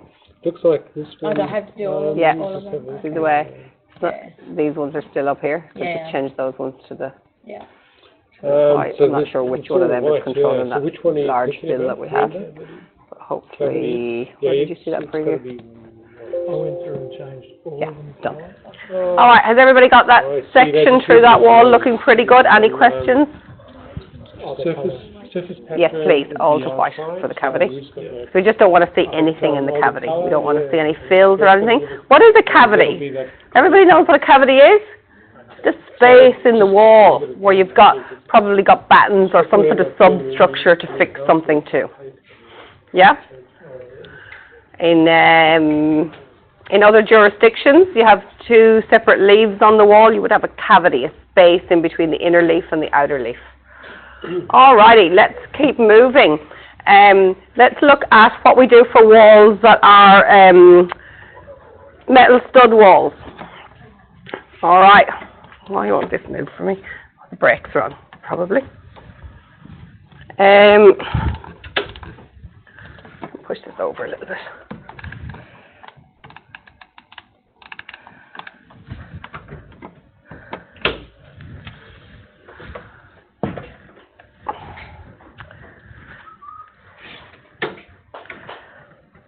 Not wanting to move today. Okay. So when we have metal stud walls, what do we have? What sizes are typical metal stud in Darwin that we use for domestic construction for houses? If you wanted a metal frame house, what would the size of your wall be? So for metal No. Well, it's 100 overall, but what are the components? We need to think about components. Where is my little... here it is. This is the framing system that goes inside our stud walls. Looks like this. This is probably like a top plate. Just says plate, doesn't tell me which is the top. So this is the stud, the bit that goes up and down. This is the nogging, the horizontal pieces, and this is the plate that would either sit at the top of the wall or perhaps down at the bottom and fixed to the slab. That's how our stud frames go together in our walls. What size is it? Technically speaking, it's 76. Somebody wrote over it, 75 by 36. But we don't go by the 76 because all these things are slightly off. That one's 72. This one's a 78 to go on the top. So we, in general, call this a 75 mil stud. Okay? Metal stud. So when we draw the wall, we're going to draw it. If I was drawing in plan or section, it doesn't really matter, but let's keep going in section. I would have one line that shows the line of this. I'm not going to see this. If I was to see this in section, it would probably look a little bit like this. Okay? And then there'll be another one further along, probably looking at noggings there. So what goes on the inside and the outside of that is a layer of plasterboard again. Okay? And I'm just going to dot it in, our dense sand. So what do we have in dimension-wise? We have 75, and we have 13 and 13. If we do 13 and 13, we end up with 26 plus 75. We end up with a wall with a dimension of 101.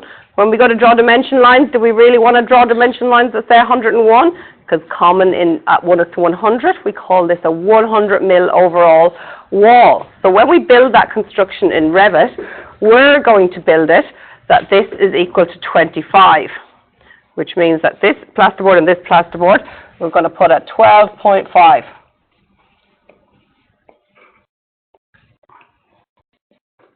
With 75 mil cavity. Let's do it.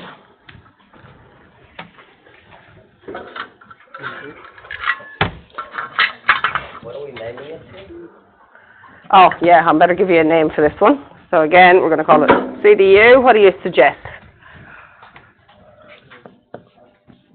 CDU. Frame. 75 metal stud.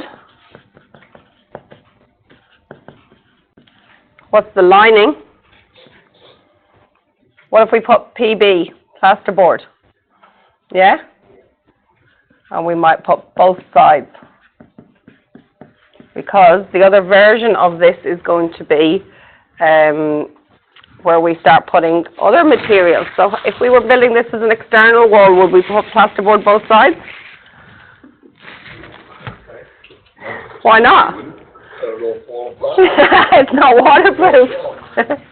So what would we put on the outside leaf? Cladding. What type of cladding? What's our options for cladding?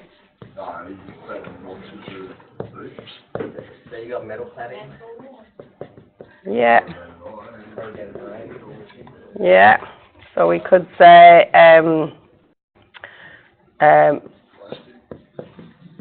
metal clad and Or we can, like, if you want to make it really thick, we could put like a blockwork as well on the outside. no, we won't go to blockwork. So I'm just talking about, so the two main types of external cladding that we use in Darwin, typical, Colorbond Custom or metal cladding or similar, but we're building this template for a domestic level, style house, so Colorbond Custom or it's what we see everywhere around us. The other type of external cladding we could use could be blue board. What's that called? It's not called blue board. Fiber cement sheet, CFC sheeting. Okay? CFC sheet. Okay, let's draw up those three types. In fact, we're only going to draw the first one, and you guys, before next week, are going to have made 5 and 6. Yeah. Just do one, let's get it in, and then you can expand on that. So go for it, Chris. I say we could use this existing one, there's a steel stud 70 there, use that as a template, and edit, type, and duplicate.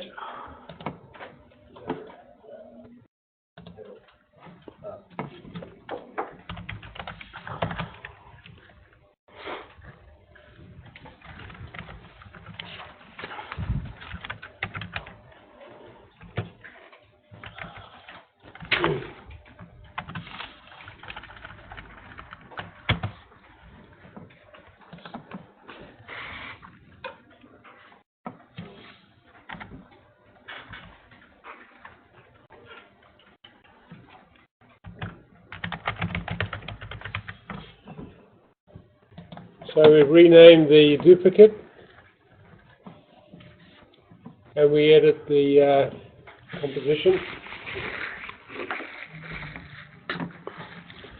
So same thing again, we just insert a couple of layers. Drop that one down. So the middle one's 75.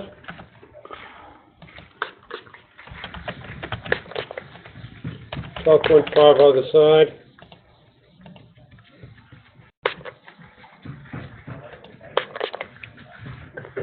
Just going on with this.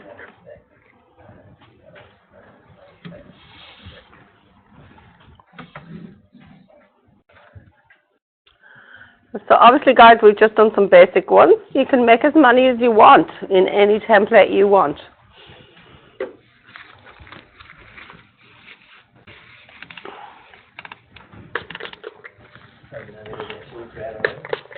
What What's did that? we use last time? Was it gypsum or something else?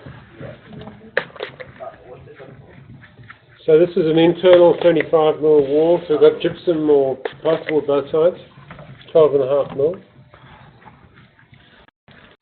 Just make sure when you're drawing your own ones, you're giving them a good dimension. So everything should end up with 100 mil overall for all of these. So you can put your CFC sheet in at 12.5 mil. Colorbond Custom Orb, what's the thickness of it? It's about 65 mil, isn't it? From crest to, oh, it's not. I'm not looking at it here. Oh, what am I doing? I'm thinking the 65 is that way. 25 mil, is it? Not quite sure. For us, we're going to put it in at 12.5 mil. Why? Because we want an overall wall thickness to be 100 mil. Okay?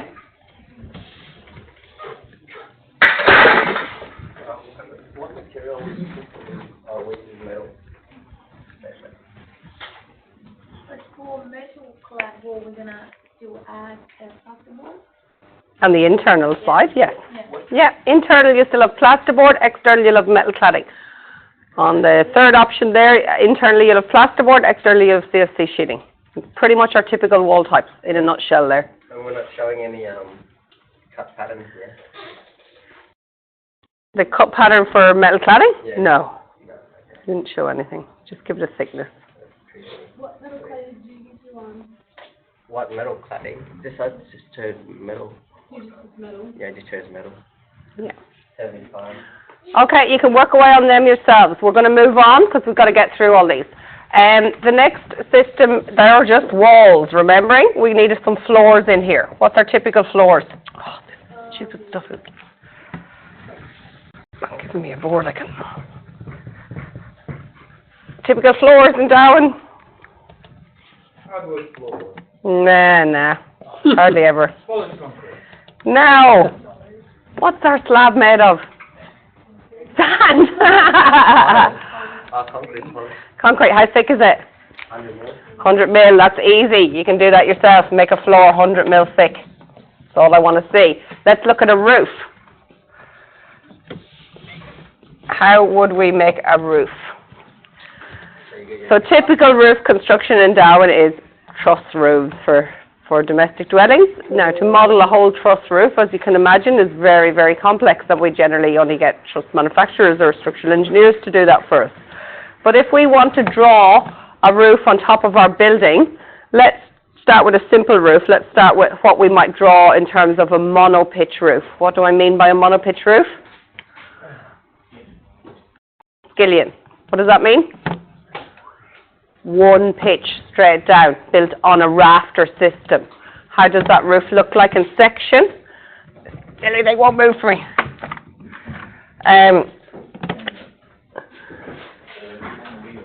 Yeah, I've taken the two locks off. Hold on, maybe there's one on every single wheel. Oh, I took two off the back too. Actually, maybe I lost the back too. Sorry? Right, what does a roof look like? We just want to draw a roof. Start off with the rafter. How thick would we make that rafter? What's the top chord of a truss generally? 100 mil. Rafter can be anything. It can be anything from 100 mil to 300 mil. But in a domestic type construction, we're really talking about 100 mil. I'm going to make it 100 mil. All right.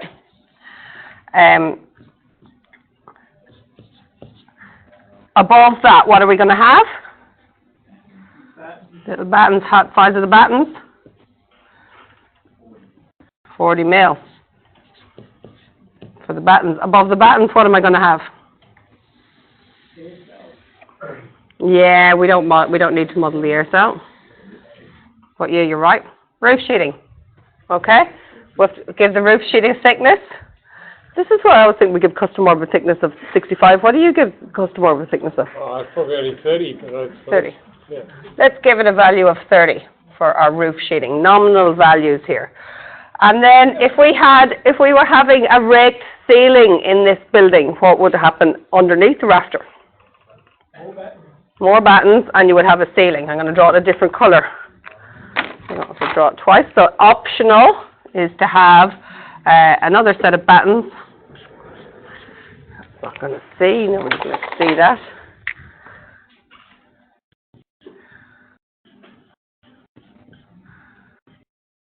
And they're generally 40 mil as well, and then you would have some sort of a ceiling lining.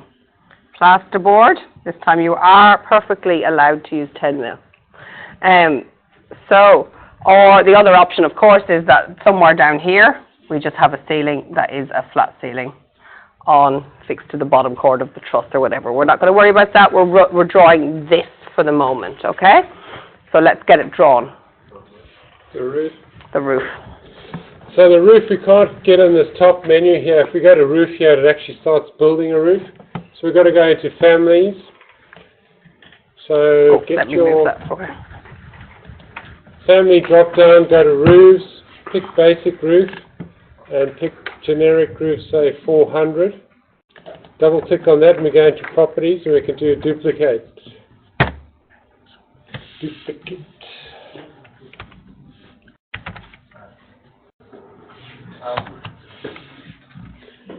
The metal cladding, are we saying that that's 30 mil?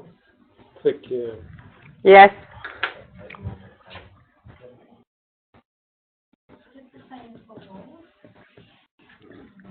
Sorry, what was that, Bridget? The wall cladding, is it also 30 mil? Yes. Yeah. We're going to make it 30 mil.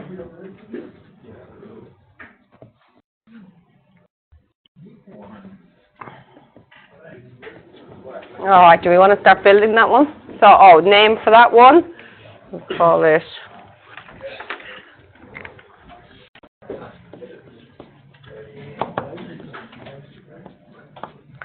Um, 200, the 70. the whole thing, 70, 200, well, I won't have that. 300. Call it 170. Call it 100 thick, because it's really, we really would describe that by the thickness of the rafter.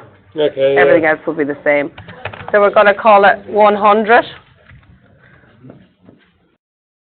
You don't need to put the mil, 100 rafter.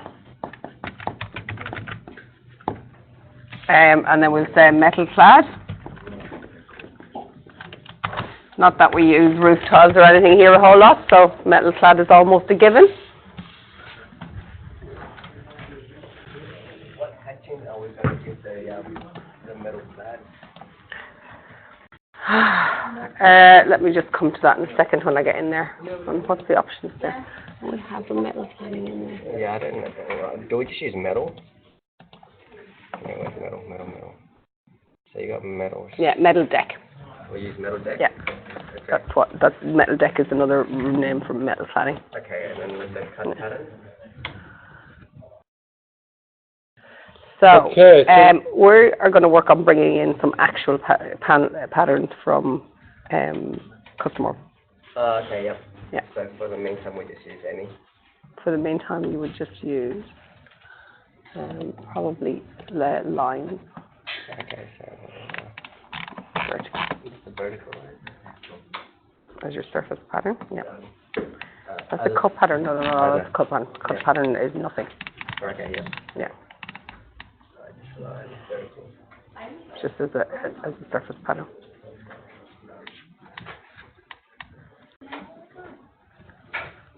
I was able to create it. Again, you said double click on it. Yeah, which one? Got it.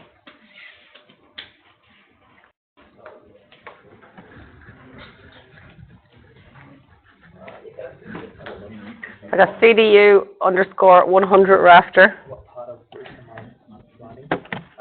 So the instruction was to come down here to families and go into roofs that way. Yeah, okay. Open one. So then you're going to go, oh, why can't you edit? Chris, we've got quite a few people who are stuck that can't edit a roof type when they go in through the families. Could you just show us going into the families again? Let's have a watch. So if we go into the project browser, pick families, scroll down to roofs, look in basic roof, and then just pick any one. I just went generic 400. Yeah. And just double click on that, and then we can do duplicate. Can you do duplicate? Yeah, you need to duplicate it. Yeah, we try not to edit the families that are already in as inherent in the Revit template. We duplicate them and then work from there. So these materials, the timber material, but there's no battens, we're going to create a batten. I don't worry about creating a batten. I just leave it as a cavity. So it's just a space between two lines. Yeah. Yeah, in section. That's all I want to see. Sure.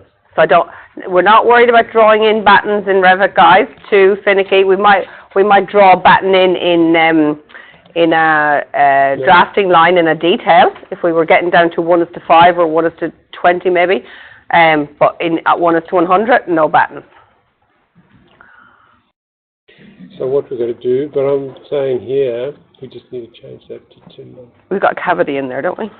Well, I just say that's a timber. No, we don't use timber battens usually. So could we just leave it as a cavity?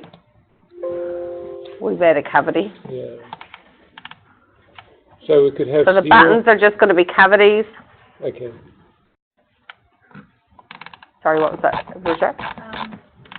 We're doing steel or timber? No, neither. We're going to do a cavity for the battens. The space the battens is... But the middle one, is it a steel roof or is it a timber roof? Timber truss. Oh, as in the rafter itself? Let's do steel. Sort of half and half in Darwin. You can make a second one, that's a timber one, but realistically speaking, do we need to show that there? What's it going to appear in our drawing? A top line and a bottom line. Yeah? Unless you want some sort of surface pattern on your timber, or if you cut through the timber you want to see some sort of hatching. I wouldn't worry about that. I would just make it a rafter that's 100 mil thick. It can be optionally timber or steel, and I would write that on in a note rather than trying to do it with a catch pattern. Sorry? No, it's not a cavity. It's actually something. Yeah. Yeah, I just wouldn't put a surface pattern on it. Yeah.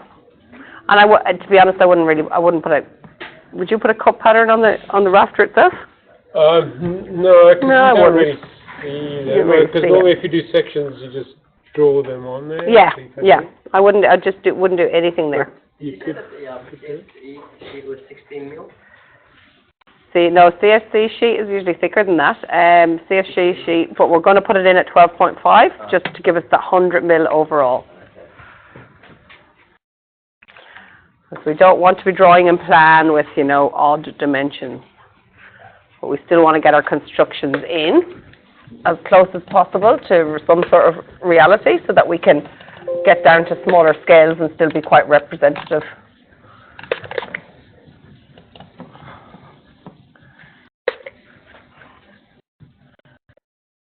Do you call smaller scales 1:5 smaller or bigger? That's large. 1:5. I know it's large, but I always said smaller because the number of the scale is smaller. But I noticed the guy in Revit was calling the 1:500 the small section. Yeah. So we're going to create custom order, will we? We're going to create something there. Let's have a look at what we can do. I think we can do that quickly. Yeah. We could bring it in from the library. Yeah. Yeah. Now let's do that quickly then. I'll let you show them. So we're just going to demonstrate doing the custom org layer right now, if everyone can pay attention. So above that, yeah. Yeah, we can select the category for the custom org, and then we'd have to create a new material. So we'll just rename that to roof sheet, or just say custom. I think we'll just call it roof sheet. So now we're going to import that material, surface pattern. Is that how we did it? Yeah, I think so. I don't know. I can't do it myself, damn it. That's just diagrammatic. We have to import it in materials, is it? Yeah. Down where you have the new material button, New material, yeah, the little plus sign. Where you see that table next to it? Yeah. That's where there's, drafts and material, the other one. So that's roof sheet, so surface pattern. Oh, that's right. We've got to use the render appearance. So we've got to import it here as the image. All right, you better go back through that again. Yeah. Sorry, All right, this is bringing in an actual material. So we created. So we got metal deck in here, which you can use as a sort of default. There is a metal deck there, which is any metal deck. Well, we just created a new one called roof sheeting, which is not there. So create new material, rename to roof sheet. Watching everyone, you can do it on your own in a minute. And then instead of using these sort of 2D drawings, we're using actual 3D. So we go to pick, use render appearance. So then we import actual materials. So we come into appearance, and then here in the image, we've got to import custom all. So where did we have it? Yeah, go back into the R drive there. Yep. Into Revit, into CDU Revit Library, into Color Swatches, I believe, yep. And Custom Orb, and what color would you like? We'll go, how about shale grey, or they'll go surf mist. Everybody uses surf mist in Darwin. Nice white roof. So that's the actual image of ColourBond with the colour. So obviously you can change that colour as well. That's surf mist. So there's a lot of different settings in here. We just try and leave it like that. We should be able to see it, hopefully. So that's it there. But if we look at it in 3D, once we create a roof, we should be able to see the custom roof sheeting. Looks really good when you do those final 3D images, to have actual custom orb on your roof and to have it in the colour that you intend to specify. What was that internal there? It says cavity and then gyprock. Yeah, that's with the pitched roof, yeah. What do we call it then? Plaster? We call it gypsum. It's under G. Gypsum wallboard. 10 mil, have we got all our, yeah. Perfect. Now, let's have a look. Let's draw a floor, roof, and some walls, and let's have a look at what our model's looking like. Right, so if we go to wall architecture, start again, and we use one of our CDU walls that we've created. So we've got the external blockwork, which one's... Let's use the rendered blockwork. It's a very typical house in Darwin. So we start there, we can see it's telling us, so we just go about 10 meters, 14 meters by 10 meters. So you can see that the dimensioning is actually telling me how long it is. So if I can just type it in, say 10 meters. You can type in like you would in CAD where you draw a line, or you can just use, Revit has very intuitive, and it'll give you to the nearest meter. Yeah. And then we come along here and it'll actually select when it's in line with the other wall, so we get a right angle there. So for all of you that started out in AutoCAD loving to draw by eye, Revit gives you that facility. You can feel it just clicking into the spot where it's going to be 11 meters or 12 meters. Sorry, if we could, we should have started this initially, but if we could just select those 4 walls we've drawn, and they'll be on the ground floor, offset 0, but we need to connect them to level 1. Otherwise, like you said, they're 8 meters high, which is a bit silly. So we connect them to level 1, so now they're 4 meters high, which is still too high, but we'll change the level eventually. So there's 4 walls. Now we can put a roof on there. So we've got a roof by footprint on level 1, so that'll be the pitching point in level 1. Select our new roof, which is somewhere, there it is. Okay. Put a bit of an overhang on it. And we go 900, will we? The Darwin overhang? Yeah. And defining slope, we'll give it a roof pitch. So we can have this set here so that it picks walls, or we can draw lines, or we can draw squares and circles. We'll just pick wall. Pick these walls on the external. And that's it done, it's all closed, so we could tick that off. So the roof is there now, we can't see it because we're in ground floor plan. We haven't created a roof plan view yet, so we can't see it. But if we go to 3D, we should see the roof there. So we need to change this from hidden line to realistic. And now we can see that custom all. So if we go to our section box and just cut a section through there, and then zoom in there, we can see we've got custom orb on the top there, and we can see our battens, our timber section battens, and our plasterboard lining for a rake ceiling. Might be better looking at it in section. Yeah, so we could, I don't know if the section's in the right spot. No, it's not. Should be there.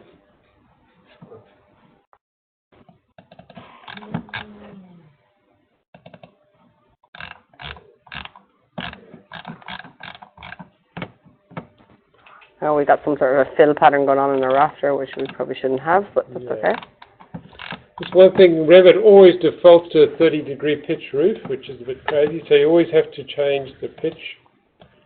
So if What's the typical pitch in Darwin? 15. 15.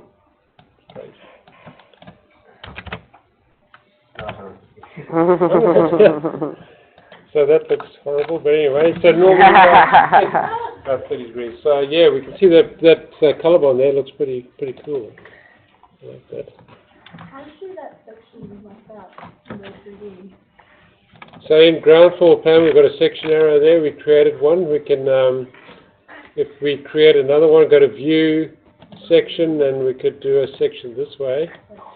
And if we just click on the section button, it'll take us to that section view, and then we can see that's one we just created. That's the other section we were just looking at.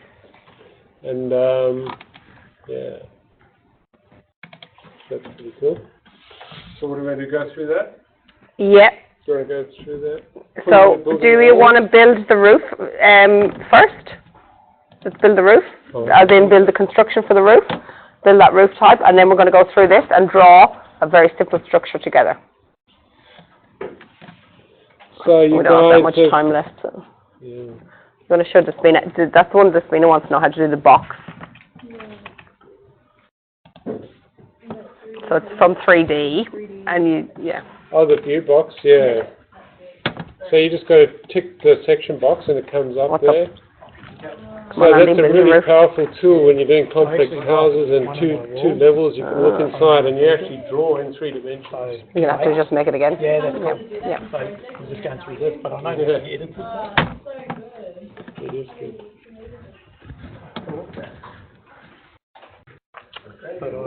Chris, could you put up on the screen the actual construction box for the basic roof? So I can have a look here. Yeah, that's it. We've got the roof sheet. You wanna? This is going to be the cavity. You made a cavity before. Yeah,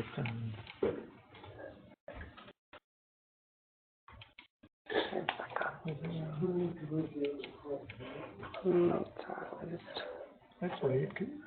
Yeah, because it was there for your other. So then maybe my block wall. It was the internal. I'm just going to come out of this for a second. I just want to go back in here. Wall.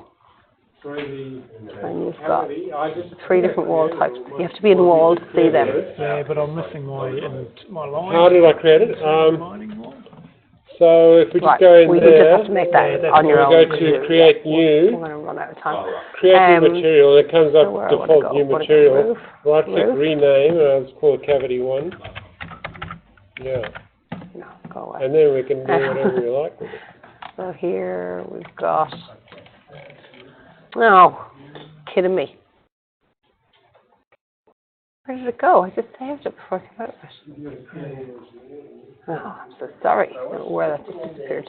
Yeah, but that happened to your wall. Yeah, it's just because I'm pretty sure I did everything. Oh, I know. We're in a command. We're in a command. We can't do this in here. We're in a drawing roof command. Hold on. Yeah.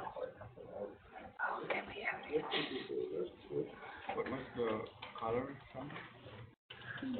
Colour bond, Sir Smith. Smith, Very common. oh, it's still gone. That's Chris, all right. can I have can I get you for a second here, because this is beyond my capability. Lost in the ribbon. Sure, my issue with CAD, or with Revit.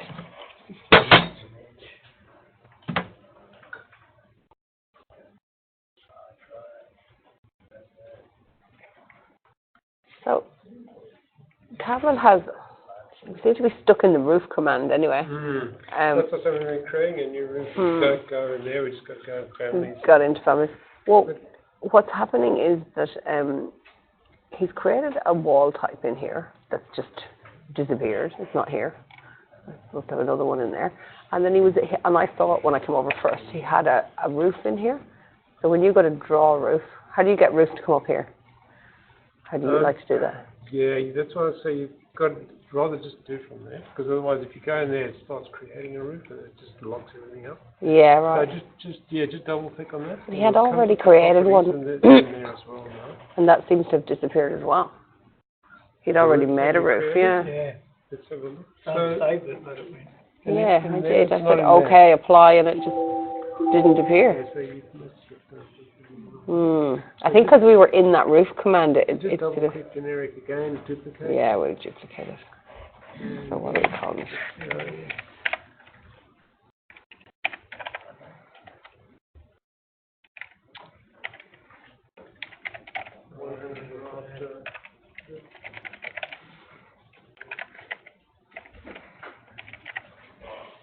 And okay, so Capital. it's created then now. So Yeah. That's weird. 'Cause I actually saw it then. Yeah, so did I. When I came up first, it was there. And then it was to do with that roof you thing. Don't do it, okay. No, I did apply okay, and came out and went, where'd it go? I don't know.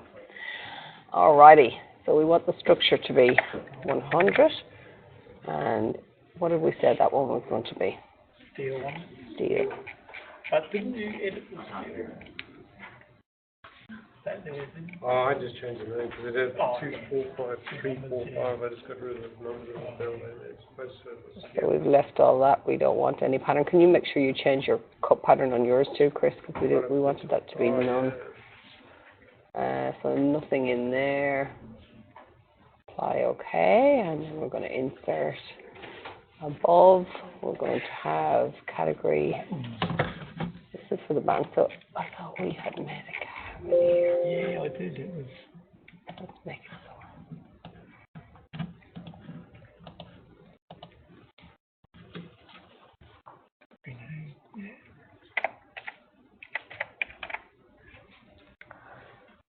And for the cavity, we have said we're just going to put this to white for everything.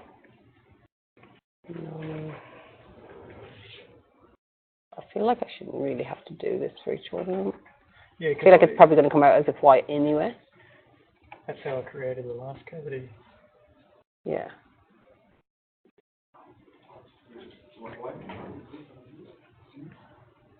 So that's your So the back. thickness of that is going to be 40. 40 mil.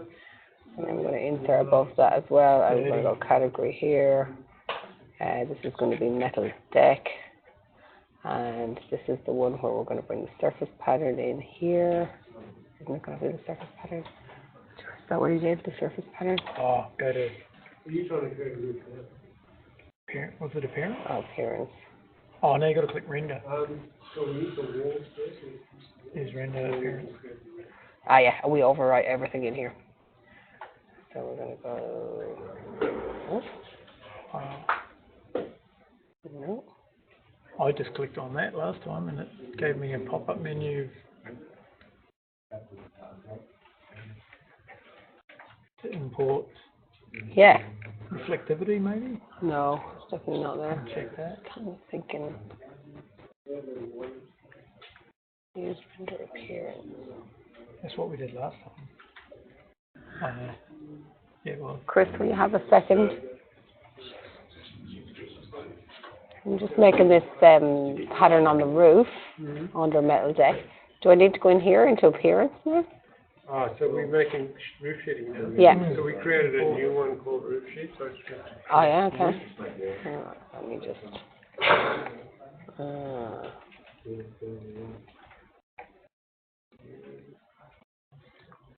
Roof sheeting or colour bond or whatever you want to call it.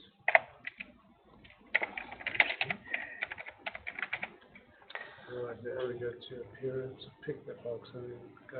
So just straight, you don't have to tick this? You have to tick that? Okay, yeah, so and then so that overrides, goes to that. gets in here. That's Oh, right, okay, that's because right. the last time, yeah, we got something funny in there.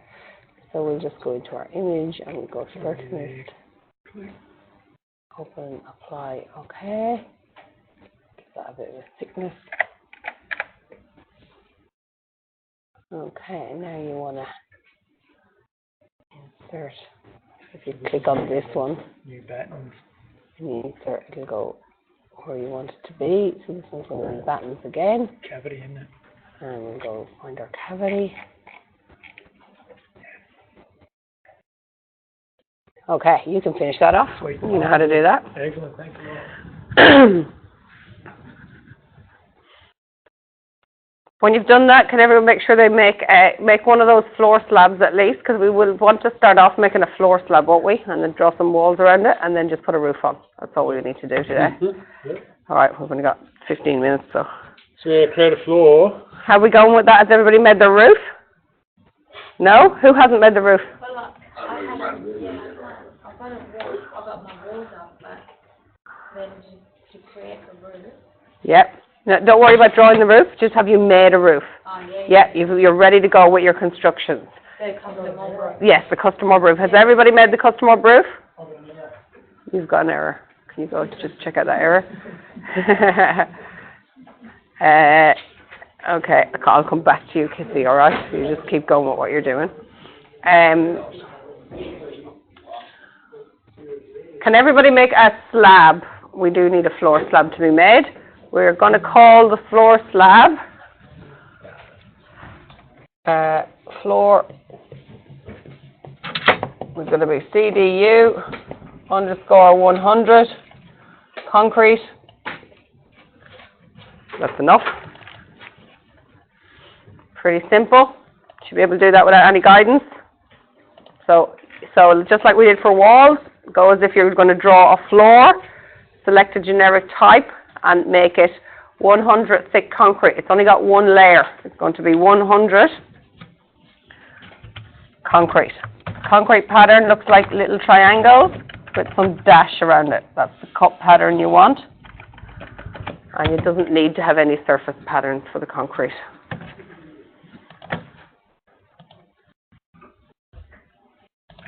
And change that to 100 thickness. I'm going to select a material, and we're going to come over and look for concrete as the cup pattern. So concrete cast in situ, and it's already given us a nice cup pattern there by default. Okay, and that's all there is to it.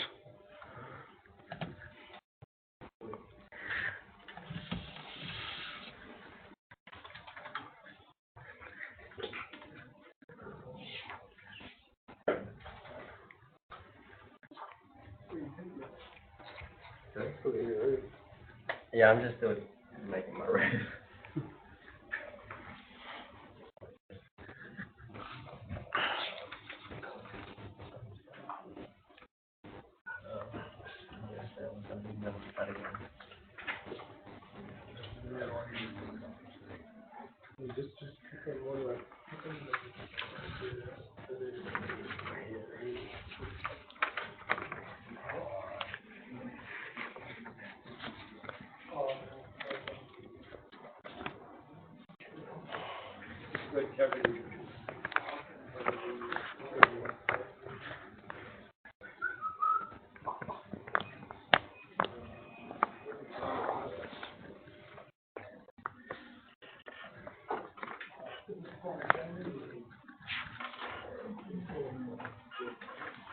Kissy, we'll continue making them during the week. Don't worry, I'll find some time to sit with you when we go through and make all them constructions.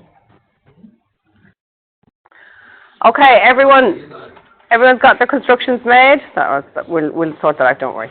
Everyone's got the constructions made. I want you to look up. The first thing we're going to learn how to do is draw a floor. Do we want to set some levels? Do we want to look at just setting it at a ground level and a pitching point level? And just delete all that and then we'll start from scratch. Alright, can everybody go to the ground floor plan view, please? Delete any sort of walls or anything you've got there already.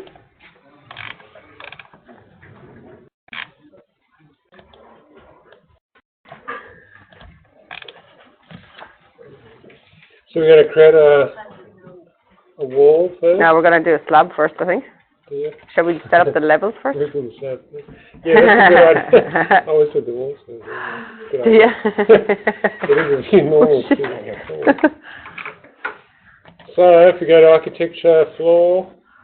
And you'll have one made. You've got one called CDU 100 mil concrete. If you don't have that made already, you can use a generic one. It's fine. Use the generic 150 mil. Yeah. So it's ground floor, height offset 0, so that'll be level with the ground floor. Can we look in the elevation and look at the level for a second? I Or think have we're we going done? to You've got to draw it first. Okay. Yeah. All right. So what we do is we pick on line tool here. So we're going to draw, or we can use a rectangle, we'll just draw a line. So we draw a line here, say this floor size is going to be 12 meters by 18 by 12 by 18. So that's just a simple rectangular slab. And finish. Okay, so let's go through that slowly again. First step. Yeah, so we go to floor. I have lost my CDU floor. Anyway. So we go to generic or your CDU floor. It automatically it's going to go on level on the ground floor. We could put it on the first floor if we want a level 1. But if we're ground floor, and the offset from ground floor level will be 0. Then we pick the line tool over here and draw the outline of the slab. We don't really care how big it is, guys. It's just practicing drawing the slabs. And okay, and that's it done. All right, everyone draw a floor. So if we look in section, we should have a section bar there. We can see, and we've got the roof still there. I'll just get rid of that roof. So there's the slab. So we set it at 0, so it's exactly level with the floor. Then it goes 150 thick. Well, mine's 150. It should be that CDU 100 one.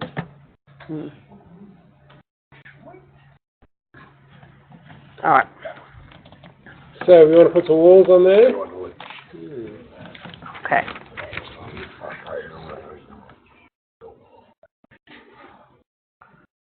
Just delete those for me. Okay, you go to architecture, and you go to floor, So you get the and you go floor. the architecture, 200 and it gives you all series the rendered different for floors out external here. When wall. you've made your CDU one, you'll see it here, but for now, it doesn't matter. And just use the we generic will 150 mil we thick could use floor. that slab to snap on. Up to So you then, what we it's want on to draw center it. line, You which come is over here no to good. line, We've got or to you can set use a the rectangle. You can use a line.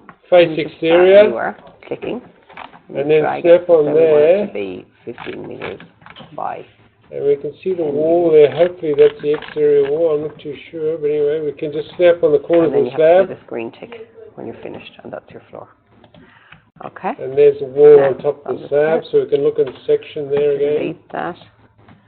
And I'm going to get you to go. So we're going to architecture. And I Floor. forgot to change the wall height again. Just hang on a minute, Chris, because we're going to try to draw floors. How high is it? Coming to you now.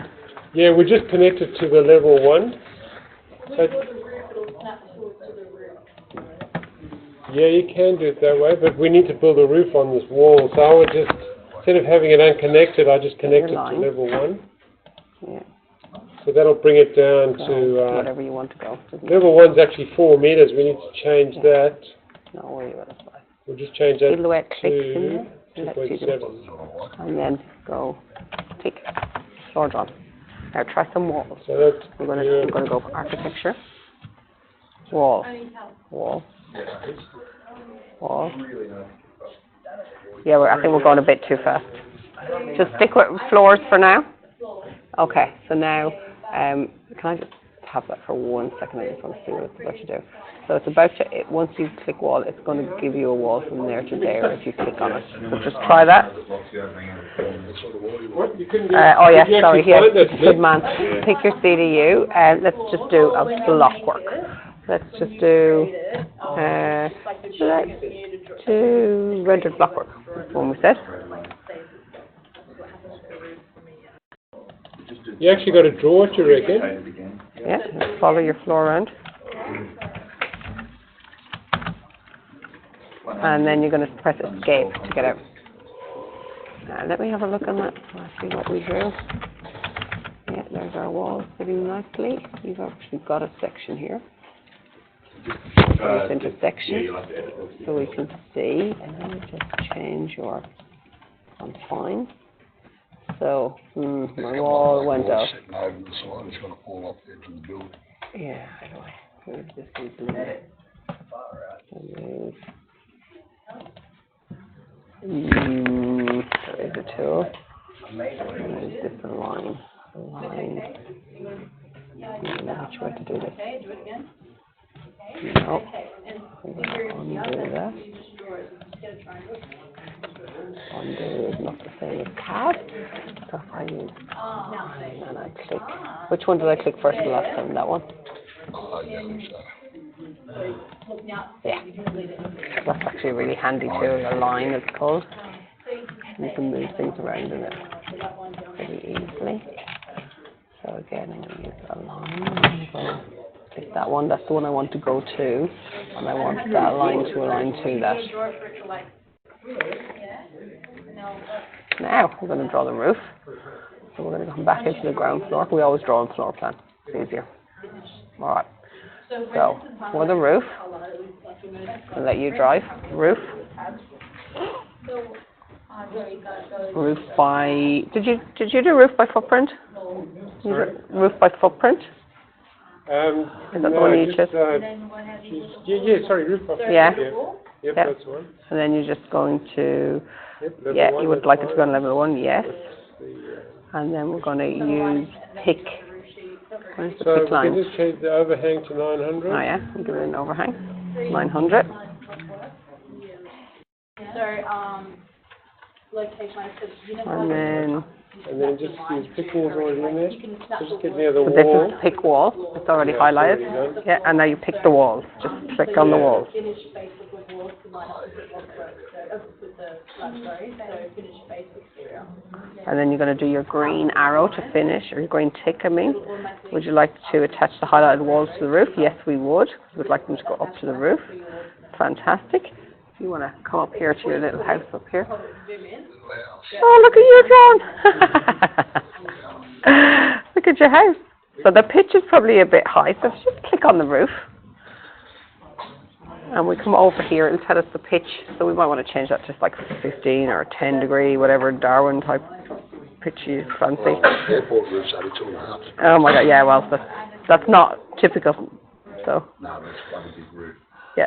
So, Yeah. And enter. And that'll have changed the picture of our roof. Now if we come over here, we have a section line that went through.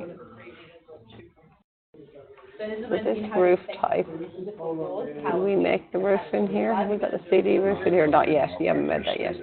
Okay, but these are CDU walls, I can see that there. And then this is the CDU. Why did my walls move again? Oh, I know what happened. I know, that's alright. You know how I'm going to fix it? I'm going to change the slab this time. So I'm going to say, my inner command here.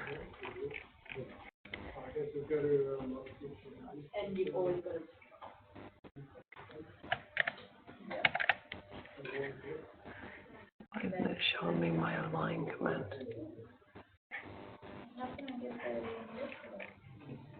because it's working itself out on the centre of the actual wall. Oh, what happened was, yeah, it did. When we drew the walls, exactly right. You were exactly spot on to what we did.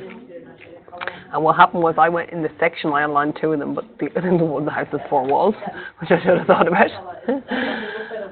Ah, and this one's moved off. Why is that? Okay.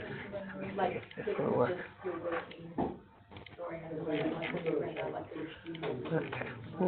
Oh, it keeps moving the whole slab. I'd have to stretch the slab out. I'd have to stretch the slab out. It doesn't really matter. It's just a practice. We did everything we wanted to do, we did. Yeah? We drew a slab, we drew a wall, we drew a roof. Practice that. If you don't know how to do it and you get stuck and you're practicing at home, use YouTube to show you how to do it. Okay? Watch a 2-minute tutorial and you'll be straight on it again. Okay. Ooh, nice house. Alright guys, before next week, can you please practice drawing lots of floors, walls and roofs? You've just learned how to do it. Make sure all your construction types are made for next week and are in the template file. Construction types that we've been doing today. So all your wall types, floor types, roof types. If anyone needs to take a photograph of that note that we've written up there, please do. How are you going there, Nicole? Have you managed to draw the slab and the walls and the roof? Yes. You did. Fantastic. Successfully. Andy, did you draw a floor slab and the walls and the roof? Give us a look at your model. Let me see how good you are at drawing houses. So when you zoom in, see that hatch type in there? That's wrong. You need to take that out. And how do you do that? Yeah, good on you. Very intuitive, aren't you? So in there, yeah, go in there. There must be a cup pattern on it. That's the cup pattern. Just take that, leave that as none. We don't want to see a cup pattern on our rafters. We wouldn't normally in section. No patterns on there either. Okay, apply that, and it should look better. And why am I? Yeah, is this your cavity? Okay, let me have a look at what you're in. Yeah, we need to change all these colours. Yeah, so change that just to white. Sorry, I said black is white, and then I was actually wrong. Black is not white. Yeah, black is black.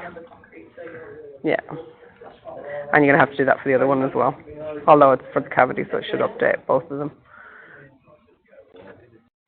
Yeah. Okay, that now.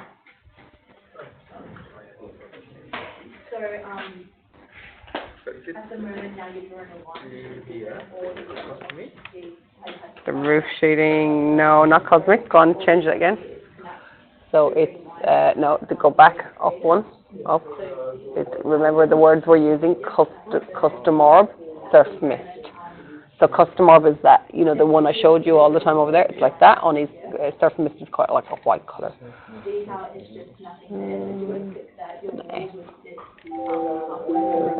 It's a very common roof in Darwin. Yeah. Now let's have a look at your model. Yeah, of course. Yeah. Yeah. Yeah, but you need to go into that construction and tell me if it's normal. What have you got in that construction? You need to be controlling these yourself, you know. So if it's black, go and do the figuring out of why it's black. Roof sheeting? Yeah. Okay. Oh, before everybody goes, can you please make sure you save as a template? Your drawing file, of course. That drawing. Don't delete. You don't have to delete. I'm not worried about you saving the house, but what I'm saying is that we want to go. What I normally do is go back here and put this on ground floor plan. So go to ground floor plan. Everybody listening? We're going to go File, Save As, Template. Okay, we don't want it to save as a drawing, which it will do if you just hit save. And then in your library where we saved the template last week, same location, we're just going to save it as a template. It should be a .rte file. Save.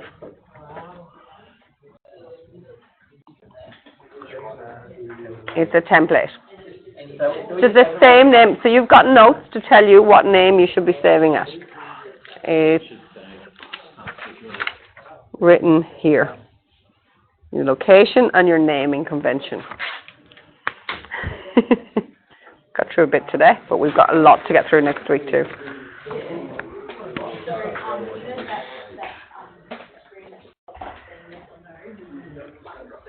Yes, I'm coming to you now. I'm just thinking.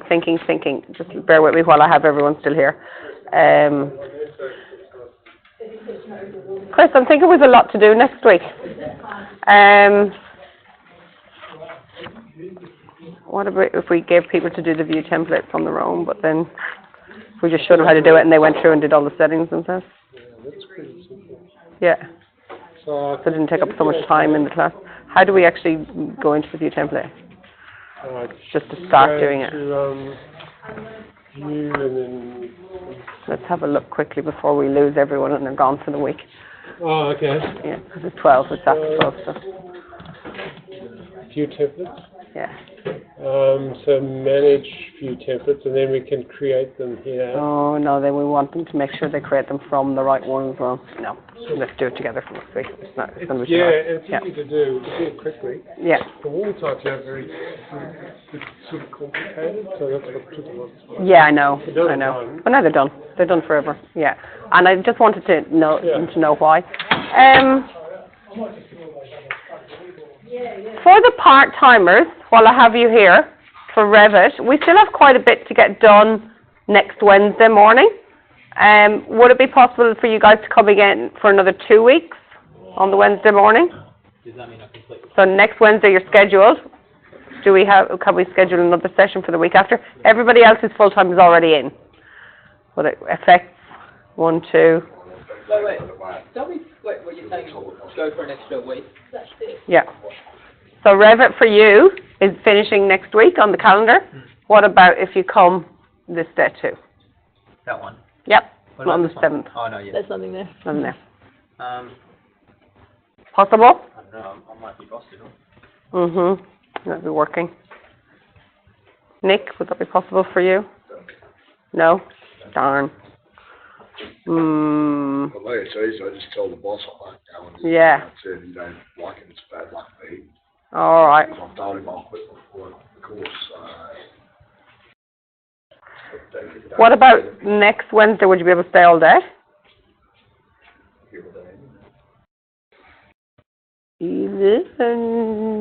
Yeah, you would have been.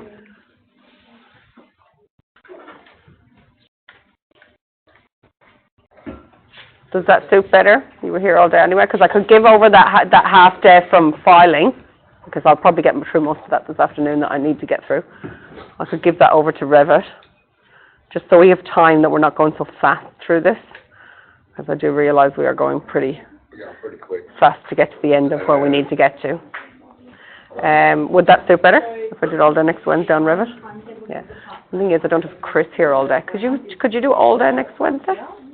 Is that possible? Yeah? It's filing, but I'm happy to give over some of that because we've lots of time in that unit to get through what I need to get through. I'm not worried. Well, yeah, I'm the new Yeah. All right. Maybe we'll do an all day next Wednesday in Revit, as opposed to trying to get people to come in for an extra day the week after. It's not really going to suit everyone. And you're here anyway. You're scheduled to be here for that. And the filing stuff we'll make up. That's easy. Come in for the whole day? Yes, please, if you can, next week. Yeah. Yeah. Hey, for this one here, is the outside customer that we imported. Yeah. Okay. Well, you can. You certainly can. Yeah. It'll be the same. That's Yeah. all now. Yeah. Yeah. Oh yeah, I would come back to you, wasn't I? So to delete, you can just drag a window and hit the delete button. It's the easiest way. Okay. Do you want to delete it, or do you want to keep it there and have a look at it during the week? I want to get rid of it. So I can start all over again. You can always do another one beside it. You can make a whole housing estate if you want. Yeah. Okay.